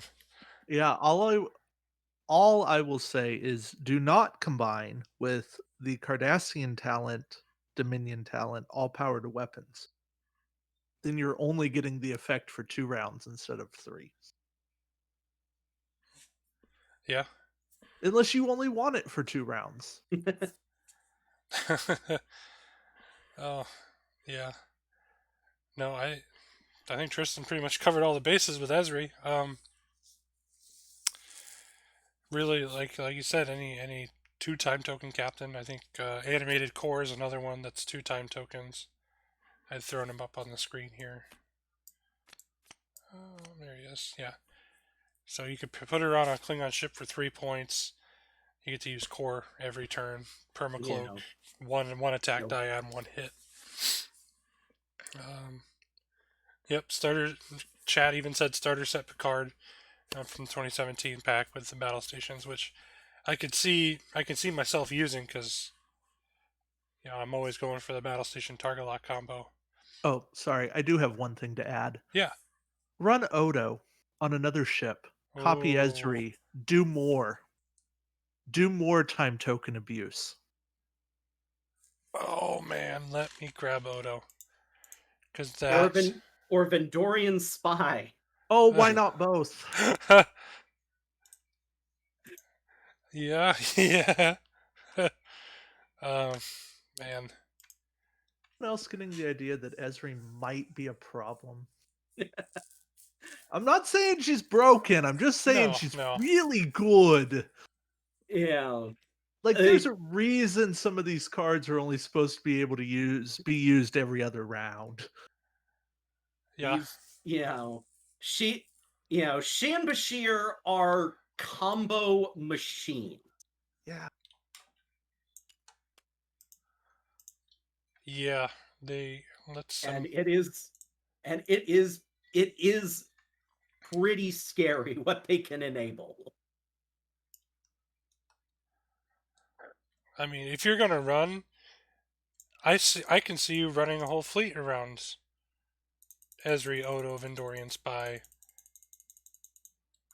Because it's not like Odo Vendorian Spy is tied to Esri. You could copy something else. Yeah, I mean, you could make 2 ships, and one's copying Odo, or one's copying Bashir, and the other's copying Esri. And then you've got that 1 ship. You have 2 ships that are in the same combo. Well, that's a revelation. But yeah, that McCoy find is really good. Yeah. I'm excited about that. Well, on that note, good night, everybody. Yeah, thanks for tuning in. No, if only, yeah. Yeah, all right. I say let's stop daydreaming with Esri here, and let's get these cards put away, and we'll get the next one pulled out. Oh, that's the wrong way on my... Okay, the next crew in the pack, Sarita Carson. Combat phase, place 2 time tokens on this card, perform a 1 forward or a 2 forward red. She is I think she was in maybe 1 episode of Deep Space Nine, and it was the episode where Oh, I think they were in the gas giant, and they were looking for. They were talking to the Karama, and they ran in there, and they were looking for the. They had a whole cat and mouse fight with the Jem'Hadar and the gas giant, while Cisco had a small brain bleed. Um, Hmm. I think she was the pilot of the Defiant at that point. Um, but David, take it away. Fact, it's a. Oh, I'm in a bad spot. Let me get out of here. Um, you don't need a ton to make this to make her ability better. Um, she does fit on this now you see me, now you don't fleet. Hmm. Um, no, you can also combine her with stuff to use this to get into a firing position. Um, yeah, my main idea is to chuck her on something like oh, it's the I want to say it's the Maquis Raider from Motley Fleet. The But, the Gwingweed. yeah. I think it's how you say that. Yeah, and it's just having inertial compensators on there. Hmm. It doesn't it's not a fantastic, but uh, in fact, that's not really a combo. It's just the being able to clear the ox later. Really, she combos nice with the Ben Cisco in this pack to get that ox off at the end of the round. Yeah. That's really her best situation. Um, yeah, this is an effect I can see myself using, and at 2 points, it's not bad. It kind of feels tough after looking at Esri and Julian and kind of going, oh, those are two, but not everything can enable all the combos. So Well, I on like that the note, combat phase. Esri allows you to use her every turn if you want to. If you want, yeah. Well, I mean, you pair her with Esri and Ben Cisco. I mean, Ben Cisco says what ox at the end phase, and you can use Saria Carson the next phase, no problem. Oh, and if you stick her on something like the ISS Avenger. Oh man. Oh, did I steal your thunder? No, you're good. I have the card pulled and ready. Okay. Then I will let you continue with that thought because yours is probably way more thought out than mine. Oh But no, not really. I thought of it the minute I pulled the card out, and I was like, hey, I better go pull the Avenger because the Avenger. somebody's going to come up with it. Yeah. So if you want to use the Avenger, now you're giving yourself that +2 attack uh, by having the Ox Power token, Hmm. and you don't really Throw have to the do much. throw improved. I don't know whether or not it could actually work. I was about to say throw improved phaser hers on there, but it's but that might not actually work. But you could put Type 8 or upgraded on there, and then you're making a 5-die attack. Mm-hmm. That's a nice. I mean, it's a nice combo. Probably Type 8 since it's not actually a Fed ship. Sure. Yeah. And upgraded has the extra cost. Yeah. Depends on your area if you see a lot of fighters or not. True.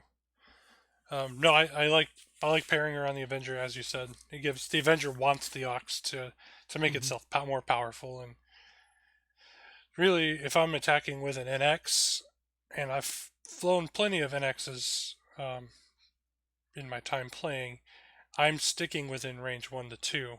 Generally, my go-to is range 1. I can hit you, and then I can complete. I can quickly turn around with the Avenger's dial. Put Type, so like Cisco, Esri, Carson, and Type 8s on the Avenger, and if you can use her, that red maneuver she gives to get into range 1, and you've got a 6-die attack. Yep. And you had an action and you had an action to grab yourself quality. Yep, and you throw enhanced hull plating on. You've got a little extra, defend, a little extra durability. May not be useful for the next round to get turned around like you want, but you can still use them. I think the come abouts on the Avenger are white, so The 2 is, the 3 is not.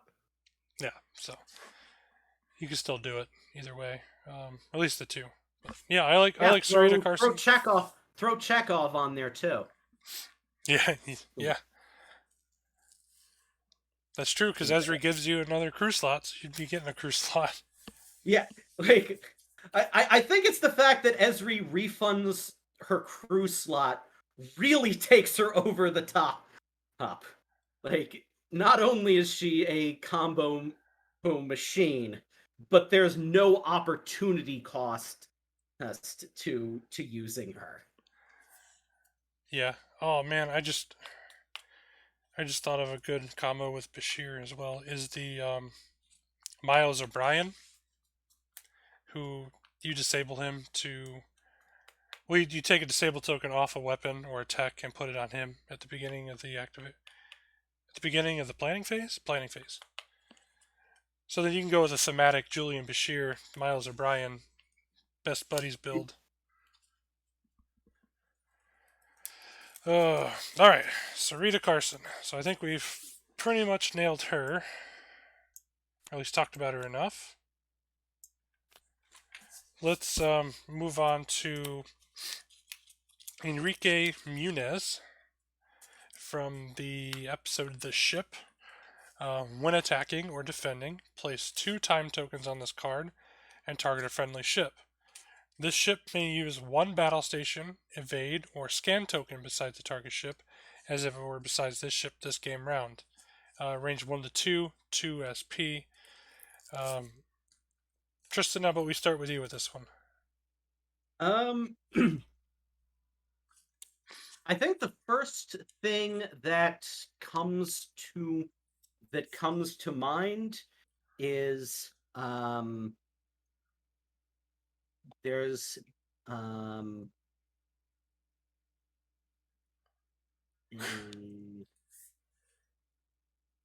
is Klingon Admiral Kempak can hand 3 evades to whatever ship Enrique Munez is on. Okay.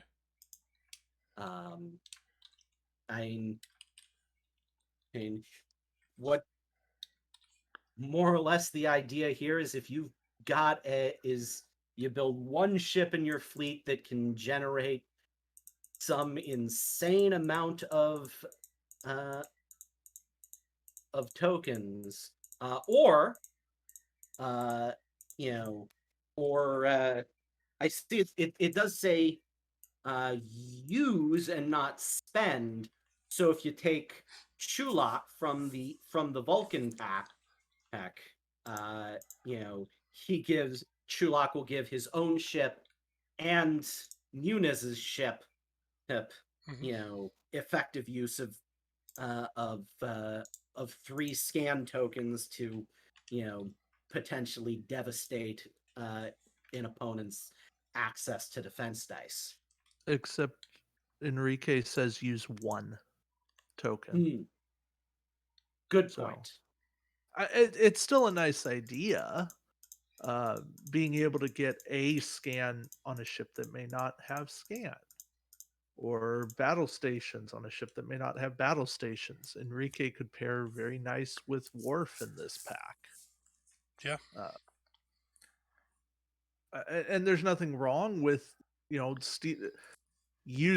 borrowing a scan from the Vulcan to say, hey, I need that scan for a second. Let me go hit harder. Yep.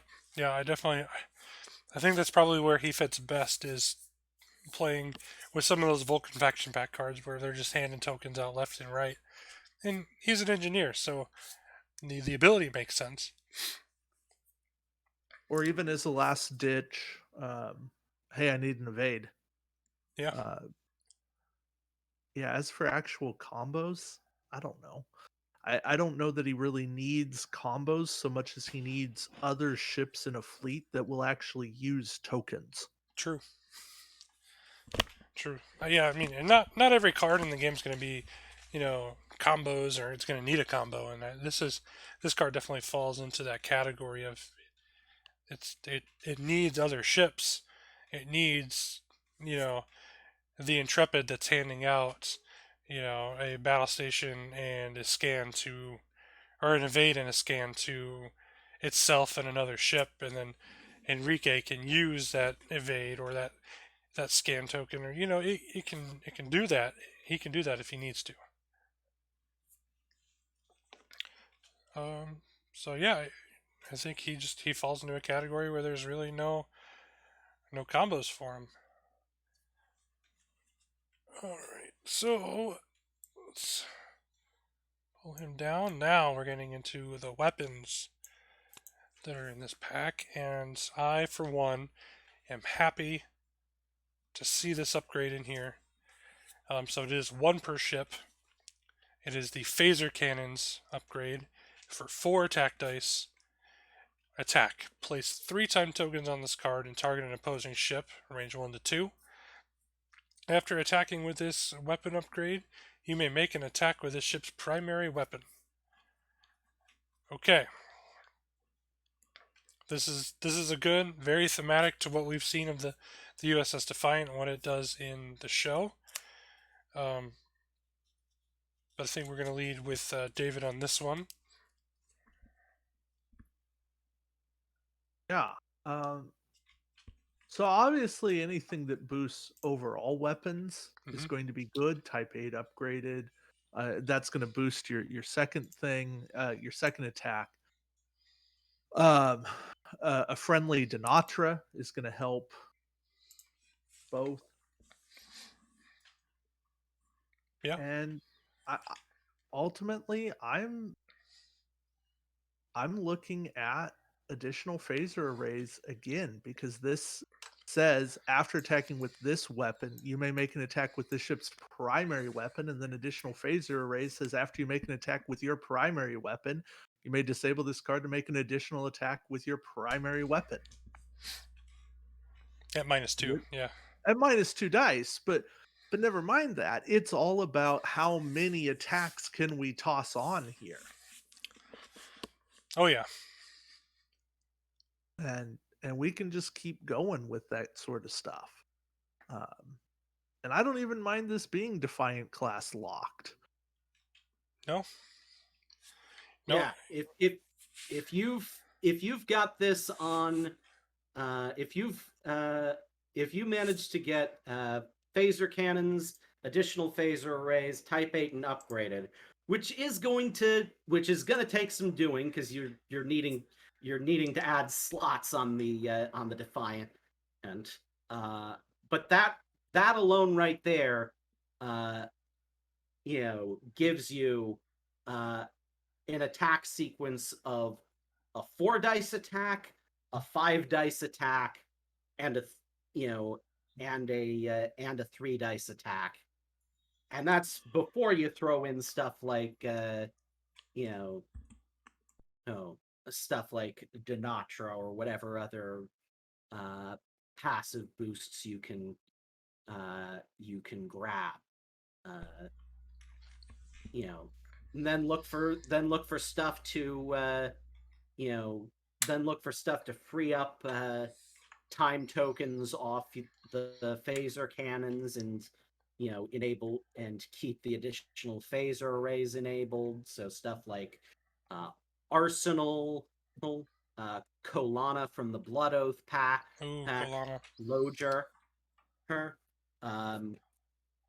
like Arsenal and Kolana together would allow phaser cannons to work every turn, and of course of all the Defiants, you really want this on the Sao Paulo, which can get a battle station on every single one of these attacks. That's true. I can definitely think of a conveyor belt kind of build where you've got it on the Yeah. Sao Paulo with, say, animated Kirk, phaser cannons, additional phaser arrays, arsenal, Miles O'Brien, who takes the disabled token off a weapon, or Lozier, either or, and then McCoy or Bashir. Really, Bashir. Bashir would be even better. But yeah, I think phaser cannons is a great weapon. I don't have a problem it's going to be run for Defiant class locked. I picture myself playing a Defiant here relatively soon, so I'm okay with this, and I think this combo is perfect. Yeah, for Yeah. captain, No, I'd go Riker with the that gives you the +1 attack. Ooh, Again, Hathaway Riker. Yeah. Yeah, Hathaway Riker. +1 attack, +1 defense. So that's another way you're boosting all of those attacks. Yeah, that's good. I like that. Yeah, phaser cannons. I think it's a good card. I think it's I I don't think there really are any. There's maybe one weapon upgrade in this pack that's kind of questionable, but I think we can find a use for it. It's not this one. This is a good card. No, definitely not this one. So the next weapon in the pack is one per ship. It is the Dorsal Torpedo Pod. It's Akira class locked. When attacking with a Federation torpedo upgrade, this ship may target an opposing ship with that torpedo upgrade outside of its normal firing arcs. Finally, we are getting an Akira torpedo fix because it only had a front 90 arc, and that was the biggest problem for that ship. Yeah. Granted, 360 fed torpedoes is amazing. Right? So go ahead, Tristan, take it away. I mean, I pretty much just said it. You take the Spectre. This is an auto include on the Spectre. Absolutely. And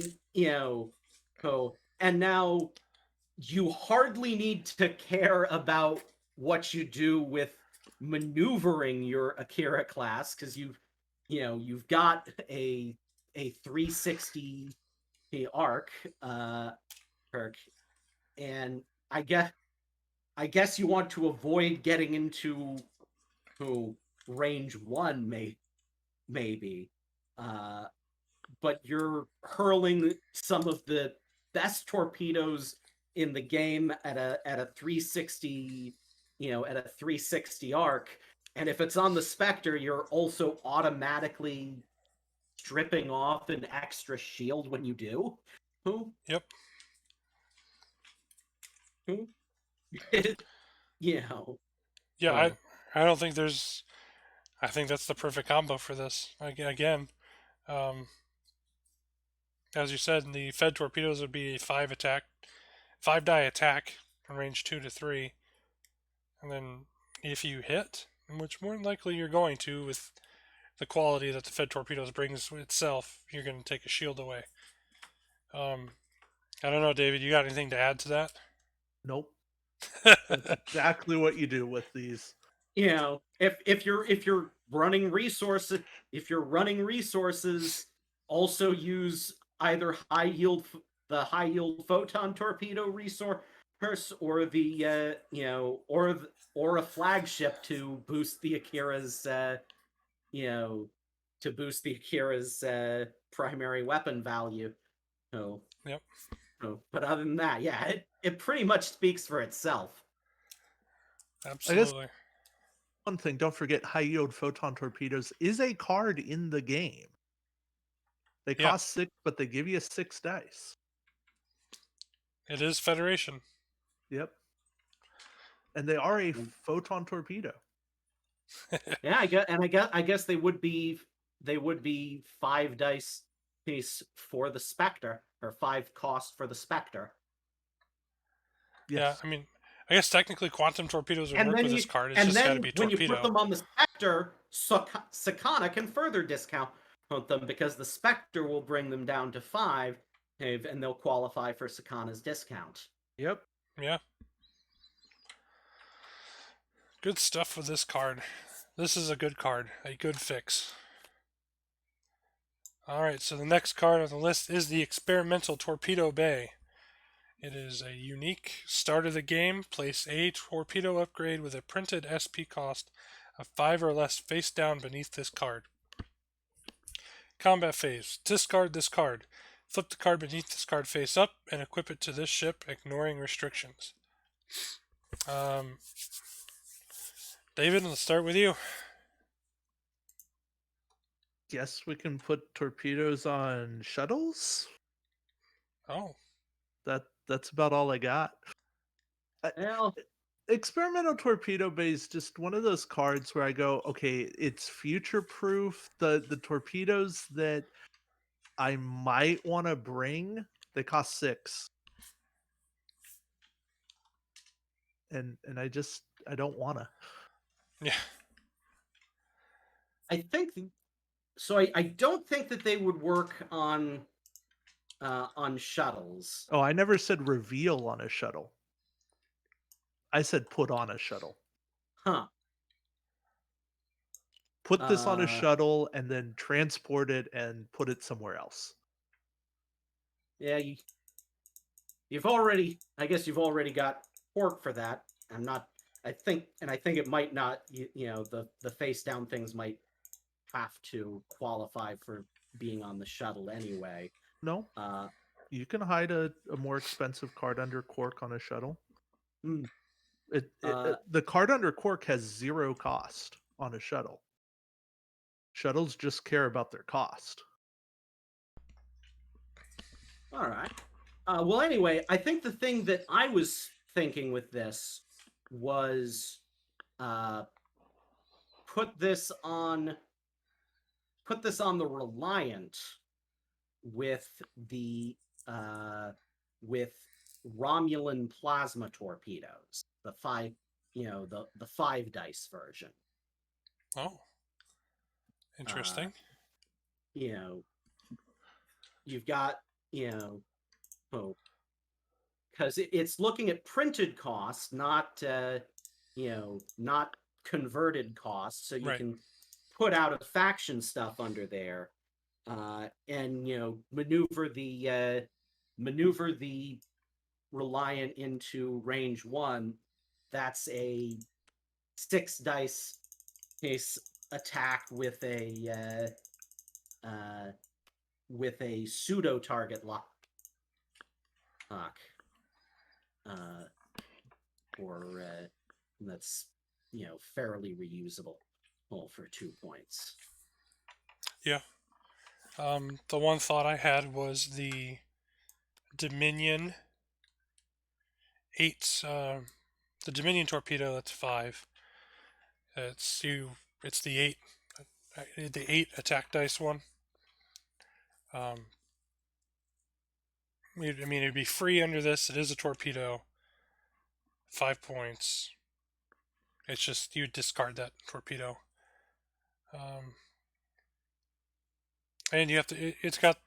You have to target an opposing ship that's not cloaked and has no active shields. So it's very situational.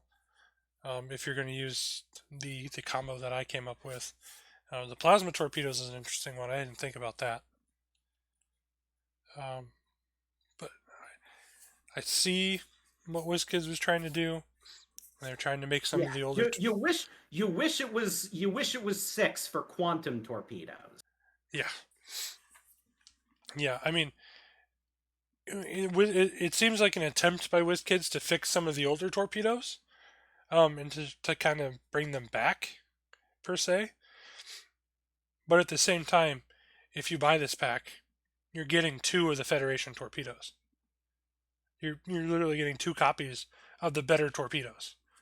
Yeah, I think the key thing is if you are thinking about using this, you're putting it on a ship that does not have high primary weapon value. Yeah. Yeah. I mean, there could be another use for it that I'm just not seeing. I guess, I guess if I was, trying to build, uh, you know, oh, I'm sure you've seen how every now and then, I I go into trying to make the energy dissipators work, Yeah. uh, and I guess this, you know, oh, and I guess that would maybe be a use case for using it to nab those Dominion torpedoes. Yeah, that's true. Um, all right, let's go ahead and let's move to the next card. So that is it. Just so that everybody that's watching, there is a little clarity here. There are 2 copies of the Federation Photon torpedoes that come in the pack. There's the same Federation Photon torpedoes that were in the 27 starter and the Alliance set. So I don't really think there's any need Yeah. to go over what combos with those. Um, they're easy, the best torpedoes or the second best torpedo in the game, depending on who you ask. So we'll go ahead and we'll move right into tech. So the next card is a 1 per ship, Defiant class locked ablative armor. When defending during the roll defense die step, roll +1 defense die. When defending during the modify attack dice step, convert all crits to hits. Wonderful card. This Yeah. is a wonderful card. Go ahead, Tristan. Take it away. I mean, two, oh, 2 points for, 2 points for her 1 extra defense die every time you defend is worth it on its own. And then you get a little something extra, which is, I guess the one particular thing to say about it is it's a little redundant on the original named Defiant, since since that has the second part as its named ability, but you're still getting the extra defense die. So, like, Right. if you're not using your tech slot for something else when you're running a Defiant, if you're if you've got 2 points to spend, this makes a Defiant class a little bit better. Yeah. All right, David, what do you have to add to this? I think you sent a message to the chat a moment ago. I'm that you had back. to- I'm back. Welcome. Don't worry. Oh, So I like it with improved deflector screens.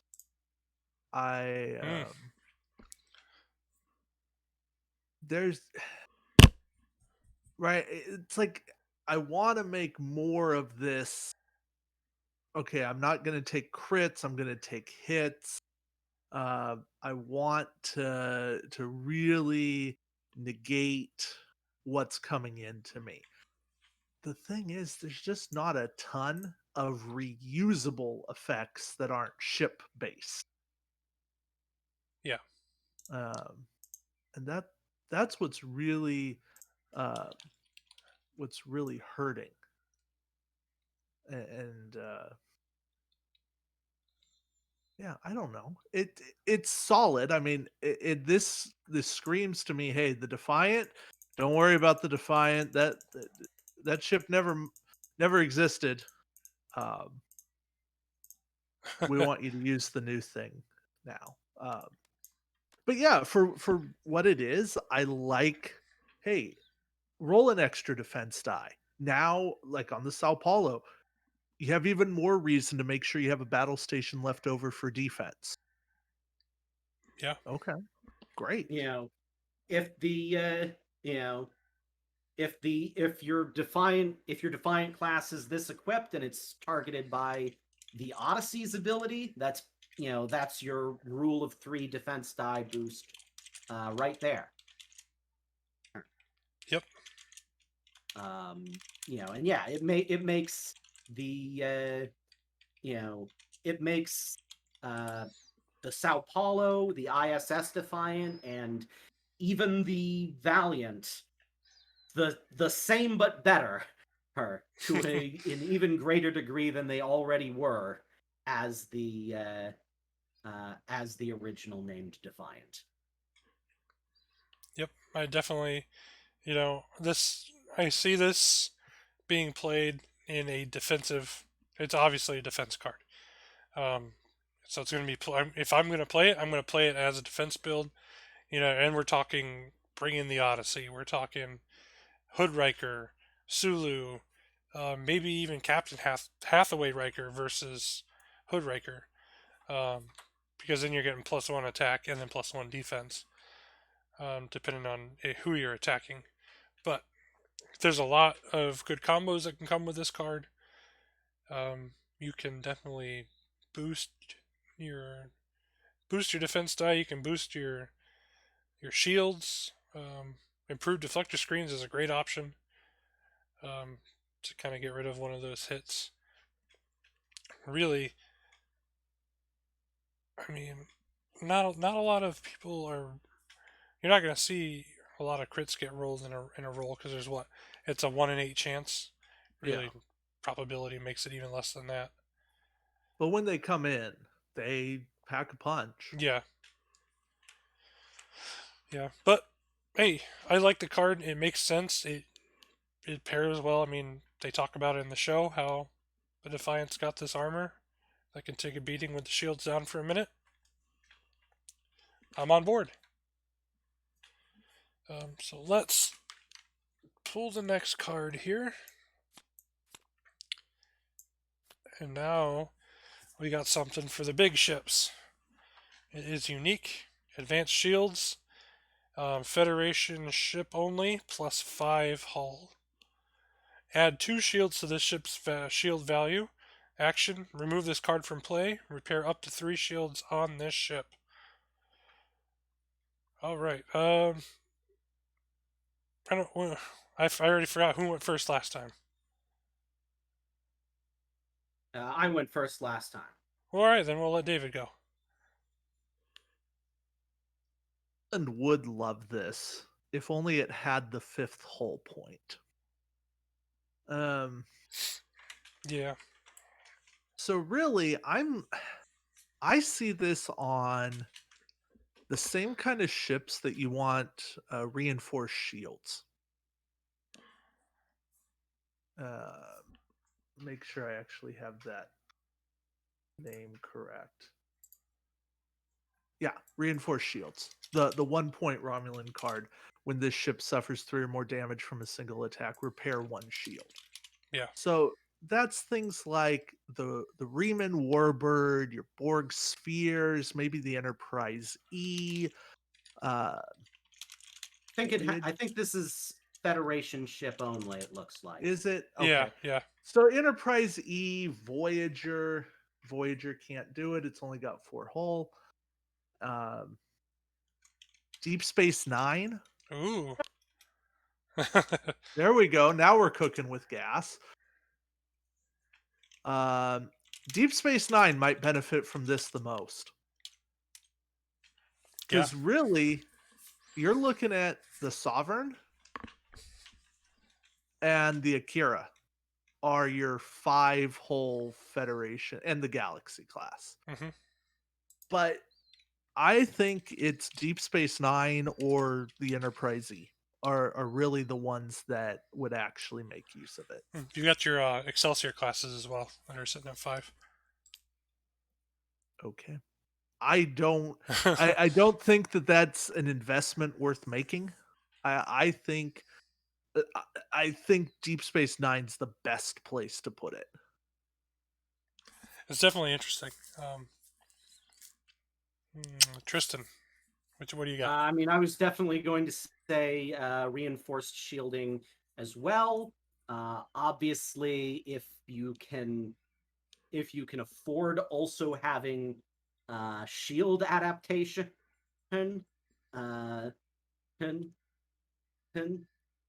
that's always nice with having combined with something that gives you more shields. So that's very expensive. Um,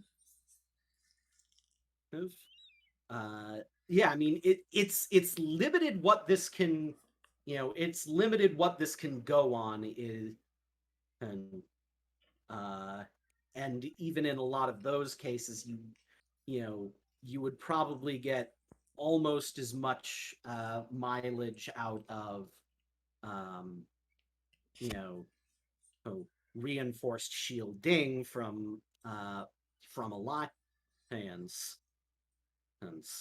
Uh,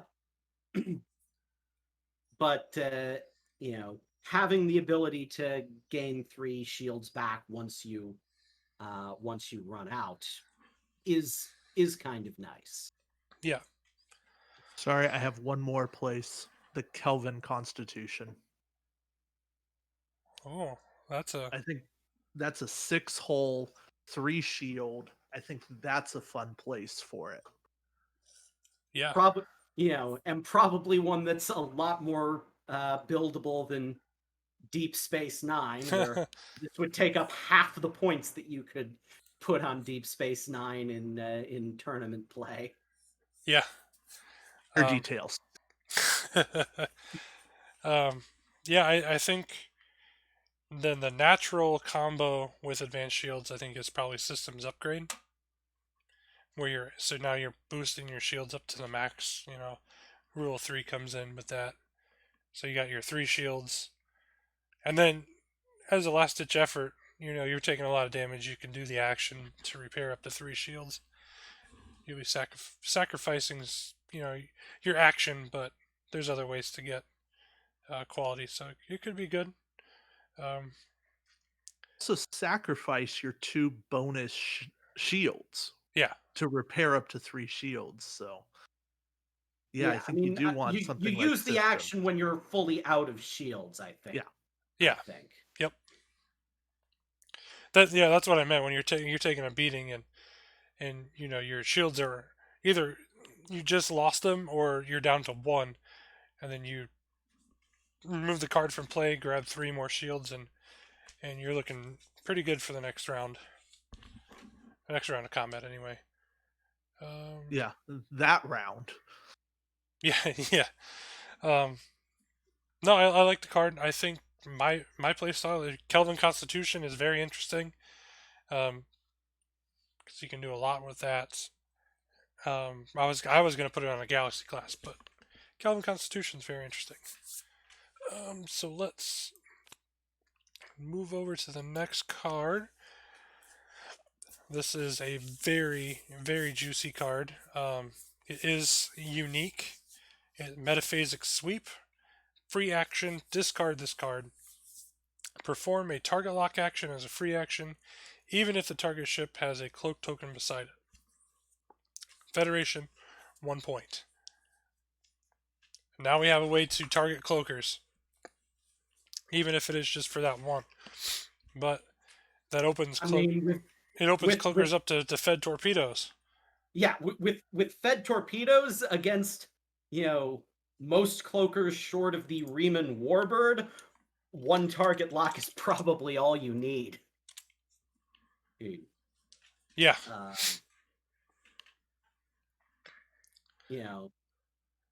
And even if they don't have any cloakers, it's still a target lock as a free action, which is enormous. Yes. Oh yeah. Especially for Fed torpedoes, because then you can use your action for the battle station. Yeah, I definitely see someone taking this card in their fleet. Primarily looking at targeting a cloak ship, but as you said, they don't have to be cloaked to use it. So if your opponent doesn't bring a cloak ship, well, either way, you still get a free target lock. And that's always a win. Yeah. And the price is certainly right at 1 point. It is. Oh yeah. Now, I want to run a couple of weapons by you guys because when I saw this card, these came to mind. So the Transphasic Torpedoes, Voyager only, and the Photonic Cannon just came to mind as cards that just don't get the love because, well, frankly, they are way overpriced at 10 points. Yeah. But since they require a target lock, and especially on the Photonic Cannon being range 3, it's really tough to fire. Well, Metaphasic Sweep makes it easier Yeah. to pull that off. So Just that little bit. just that little bit, but when it's just that little bit, it can work out. I know was it Scott who tried to run the Photonic Cannon in a league at Yeah. one point? Yep. Like with Metaphasic Sweep, he might have actually pulled it off. Yeah, I was Yeah. just gonna say I bet Scott is actually grinning ear to ear with Metaphasic Sweep. He's pulling it back out. The Photonic Cannon will work. Yeah, that league season you're referencing, he didn't get to fire it once. It was a big thing. We were trying to. I've run it once in a tournament and I did not get to fire it. I also like it with Chronoton torpedoes. Yeah. Oh yeah. Again, it's that weapon that's just really tough to pull off, but if you can do it, it has a big payday. Yeah, I mean, heck, you could put this on the time ship. It's only going to be 2 points. That's not much. it's still a pretty good point cost for the tech to run with Chronotons. Sure. That's pretty good. Yeah, I don't think there's really any other thing to say. I mean, Metaphasic Sweep is a good tech. It's sitting at 1 point. It's even better. Yeah. So we are moving on. That is actually the end of all the upgrades for the ships. The last 2 cards we've got are the ambassador cards. So, first ambassador we've got Loxana Troy. Negotiations accepted. At the start of the game, target a captain or crew upgrade equipped to the target ship. Whenever the ship moves within range 1 of the target ship, disable the captain equipped to this ship and target a captain or crew upgrade. And the target captain or crew upgrade. If the negotiations are denied, place 3 time tokens and a disabled token on the target captain or crew upgrade. Okay, David, let's start with you on this one.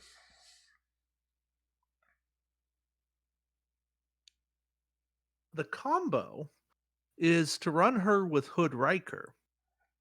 And you kind of go, okay, do you want to accept? If so, every time we get close, I'm getting +2 defense dice. Oh, okay. That's something I had not considered. I think it's, yeah, I think that's what that does. I gotta go scroll. Whenever this at the start of the game, target a captain or crew upgrade equipped to the target ship. When this ship moves within range 1 of the target ship, disable a captain equipped to this ship and the target captain or crew. So yeah. So if your captain, and Riker says, if your captain's disabled, each time you defend, roll +2 defense dice, and you may convert up to 2 of your battle stations into evades. So, I think if you see that combo, you're kind of forced into the negotiations denied, and that's okay. But it all depends on what you're willing to do. I'm just saying, I think that's a inherent combo where most people are perfectly fine running Hood Riker just for the 1 die 1 convert. Yeah. But it's somebody to accept, and then you get the 2/2. Just don't run a great captain with Loxana.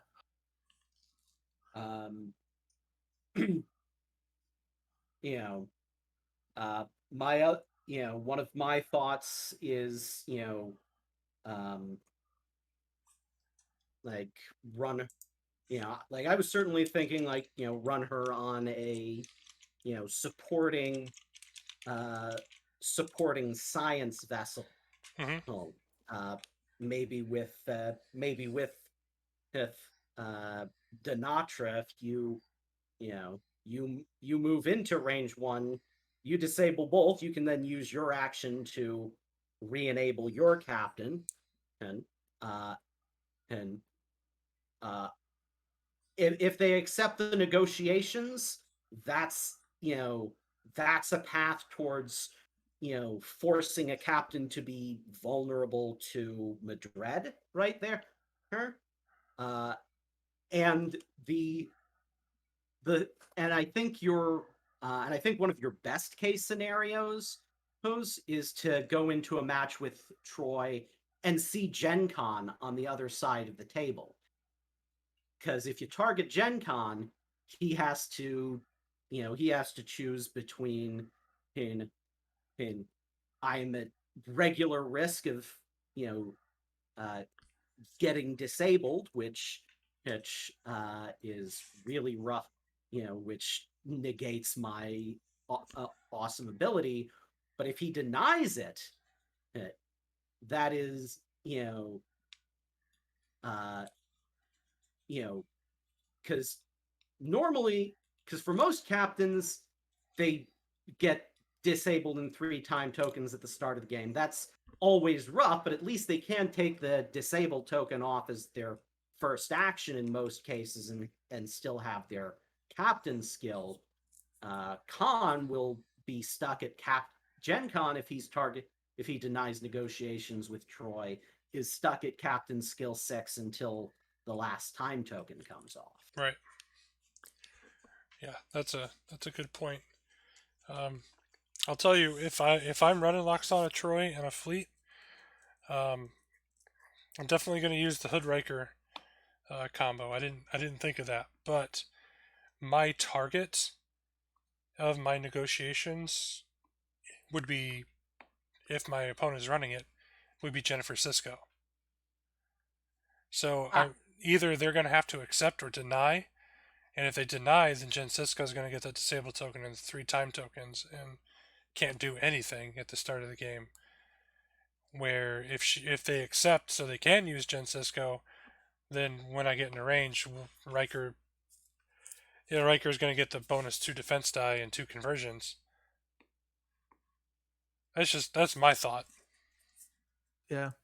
Targeting Jen Cisco or Koth. Yep. Or Esri Dax. Those are some nice things to slow down. Yeah, so I like Loxana Troy as an ability. I mean, even if the ship that denied or accepted the negotiations destroys Troy, the negotiations denied still go off. Yeah. So that'll be interesting. I don't really know what'll happen. Well, I guess maybe nothing will happen if you target a crew and the crew's discarded or something during the game and that ship destroys. Yeah. I don't know. That's something else. Let's move to the next card. I like Troy. I think Troy's probably an admiral I would actually consider running. So he was a big question during the Vulcan Q&A that Steven did. Where was Sarek? Where was Sarek? And I kind of had a feeling that we were going to see Sarek in the Federation pack, because after all, he is a Federation ambassador. He was not. I think he was the Federation ambassador to Vulcan or something like that. Either way, so we finally do get our Sarek. Negotiations accepted. When the ship and the target ship are within range 1 to 3 of each other, neither ship may attack the other with an attack unless there are no other targets. Negotiations denied. Place 3 time tokens on all weapon upgrades equipped to the target ship. Very interesting abilities. Tristan, what do you think? I mean, if you're using him, you're putting him on a support ship. You're putting him on a ship that you probably don't plan on attacking with with anyway, okay, making it that much more difficult for them to attack it um and you know oh get rid of the bonuses that you're handing out. Um, uh, and depending on the you know depending on the target ship, reducing their you know oh oh keeping them from using their weapons for a couple turns. Hmm. You probably that can be pretty nasty. You probably do want a fleet that can move in to engage pretty quickly to um, take best advantage of it. Yeah, To really make them think twice about denying the negotiations. that is true. David, do you got anything to add? Yeah, I'm thinking lone hunt with this. Maybe I have multiple targets, but you only have one. Um, Oh, interesting. or I'm trying to isolate things. Actually, I don't want to present only the one target, but if I flank a ship off and I bring other ships in, um, and there's really interesting wording about no other targets is they would, if they have a rear weapon, they have to use that to make a different attack. They can't say, "Oh, well, you're the only ship in my primary arc." Yeah. Oh, Oh yeah, No, that's a very good point. yeah. So lone hunt may not be the best way to go about it, but um, there is some of that around. One of the other things I thought about is using diplomacy on another ship to take one of your ships and one of their ships out of the fight, um, and out of the realm of ships that can be targeted. Ooh, So you would only want to do that if you had more ships than they did to direct targets yeah, around.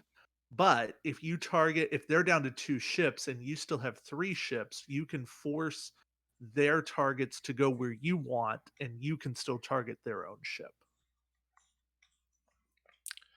that is very true. So there's some ways to get around this, uh, while still being within negotiations accepted, because there are legal targets is this weird nebulous concept, but it does also have a lot of ways to get things to be legal and to remove things from legality of targeting. Hmm. Interesting. Um, yeah, I mean, I think Staric is another case of being a good negotiate good negotiations on both fronts, whether they're accepted or denied. Um, I'm not sure if I would play him. I mean, I might. I don't know. I think he's no by in no means he's not the worst admiral in the game. We only have a few of yeah. them in the game, but he's not I, I, the I worst. think I think both of these are, you know, I think these two are probably he, you know, are probably around where I want to, where I want to see the balance of ambassadors. Yeah, I think they really hit the sweet spot of, yeah, you can make this a really tough choice case uh case and it but you know neither are the if you know and but neither are the effects, you know oh, so good as to be insane. Yeah. Well, that actually concludes the To Boldly Go faction pack. So that is all the ships. Staric is 29 out of 29. I think we found a lot of good, interesting combos in this pack. Definitely some things I hadn't thought of. I think probably Gul Madred is one of the ones that I'm going to take a close look at. But yeah, other than that, what do you guys think overall for the pack? We can start with David. I think it's a really solid pack. I mean, we found good uses for everything here. I don't think there's any card where we kind of went, eh. Yeah. Yeah. I mean, think that the Tiananmen is the only one that comes close on that front. But even then, I feel like there's a little bit of combo potential there. There's something to work with it. It's not the best. Yeah. Don't get me wrong. It's not even the best Miranda class, even though it's the cheapest Miranda class. But I think there's enough there to let it all kind of come together. Yeah. Yeah. No, I mean, in true in true Federation and faction fashion, and this is a pack with loads of combo and teamwork potential. Oh. Yeah. Yeah. So, well, gentlemen, thank you for joining me and doing this review of the faction pack. My pleasure. Yeah, Tristan, I don't know if you're familiar with the Captain Tables book series that came out a while ago for the Star Trek, but in the books, the captains they get to drink for free, but at the end of the day, they have to pay for their tab with a story. So, and I'm not going to make you tell a story, obviously, but I do have a question for both of you, and just to close everything out and close your tab, the question is, what has been your favorite moment playing Star Trek Attack Wing? Like, could be, a situation that happened, or an unexpected win, or something left an impression on you.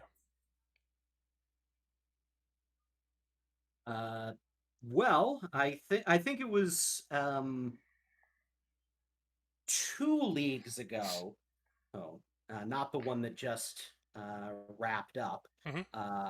But I was I think at that point I was doing one of my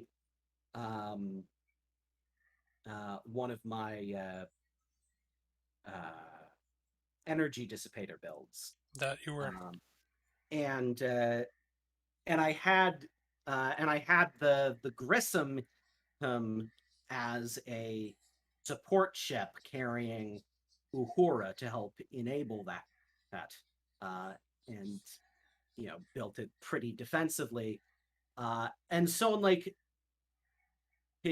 at least 2 separate occasions during that league, the the Grissom was, though not built for offense, built purely for defense, ended up being my last ship on the board, and fighting for fighting to an absolute standstill with what was left of my opponent's fleet, and like it was at one of those points up against a Riemann Warbird, and couldn't it did not have the offensive power to actually finish the job against that behemoth, but it survived and did more damage, and did a lot more damage to the scimitar than got done to it, which was, which is what inspired me to in this previous league, build a build a Grissom that that used improved phasers to actually have some decent offense of its own, because that is one determined ship. Yep, and I remember that very well because that was my scimitar. That was my scimitar that took the brunt of your energy dissipator. All right, David. How about for you? I've been playing this game since it came out, Mm-hmm. and it's tough to remember all the things that have come, but I remember going back. I think it was Tholian Web. We Oh, way back. we had this down in Hilmar where I used to play, and this was back in the day where it was 100 points, no ship minimum, no maximum point cap on any ship, and I think there were 4 of us who showed up to play, and 2 of us brought Borg tactical cubes, fully loaded out, and with multiple shield adaptations. And it was just a race between the 2 of us to see who could crack the other shield adaptations first, or not shield adaptations, Borg ablative hull armors. Yeah. And so it's just this. Okay, how much did you pour on this time? Okay, yeah, that's 6 damage. Got it. All right. I only did 5. And you keep going. And my board cube cracked first, but that's just how it went. And it was fun Yeah. to play that out, Yeah. because it was just this maneuver game and positioning and going, okay, well, at the end of the day we got to shoot at each other, Yeah, and if no, I can must have shoot been you, you can shoot me.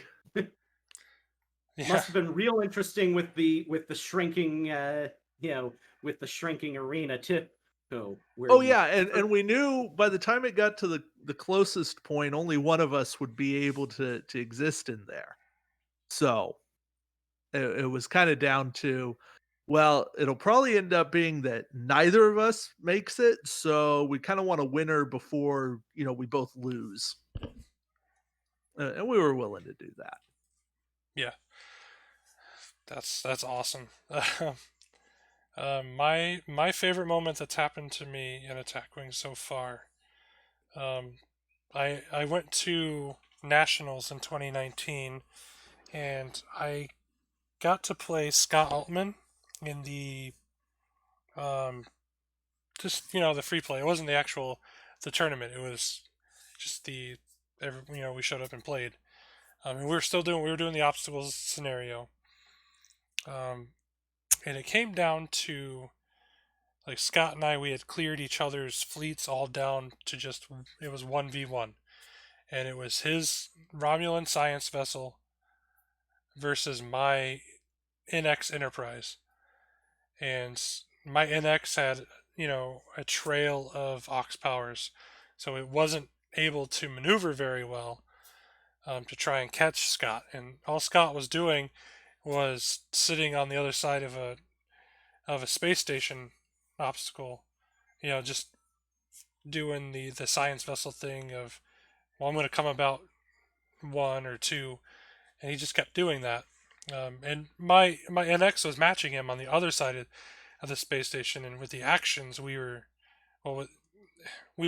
not the actions, the foregoing our attacks, we were using the space station to attack one another, and basically we were running out of time, and we both knew it. And Scott decided that he was done playing that cat and mouse game, and he miscalculated in one of his banks, I think it was, and he banked and just clipped that obstacle token, and then he rolled the attack die, and it came up as a hit, and that's all he needed on his science vessel to destroy it. So it was just one little miscalculation, and he would have actually won that game. But that was it was pretty intense for just a free play. But that was pretty fun, and we both had a good time doing that. So, all right, gentlemen, your tabs are paid. This live stream's been going on for a while, probably the same amount of time as the others. So again, I thank you for joining me tonight to go over these cards. Thank you to everybody who has tuned in to watch. We actually had quite a bit of people on. I know there'll be people for the replays. I do have the other 2 faction packs in the pipeline that are coming down. I just got to get them dates scheduled for them. So just be checking the social medias. You can check the Antares Shipyard Facebook page, the community Facebook page. I'll put it there once we have a date. And you can always find us in the Fremont Reformation Discord. But other than that, have a good night, day, wherever you are, whatever time you watch this. Just have a good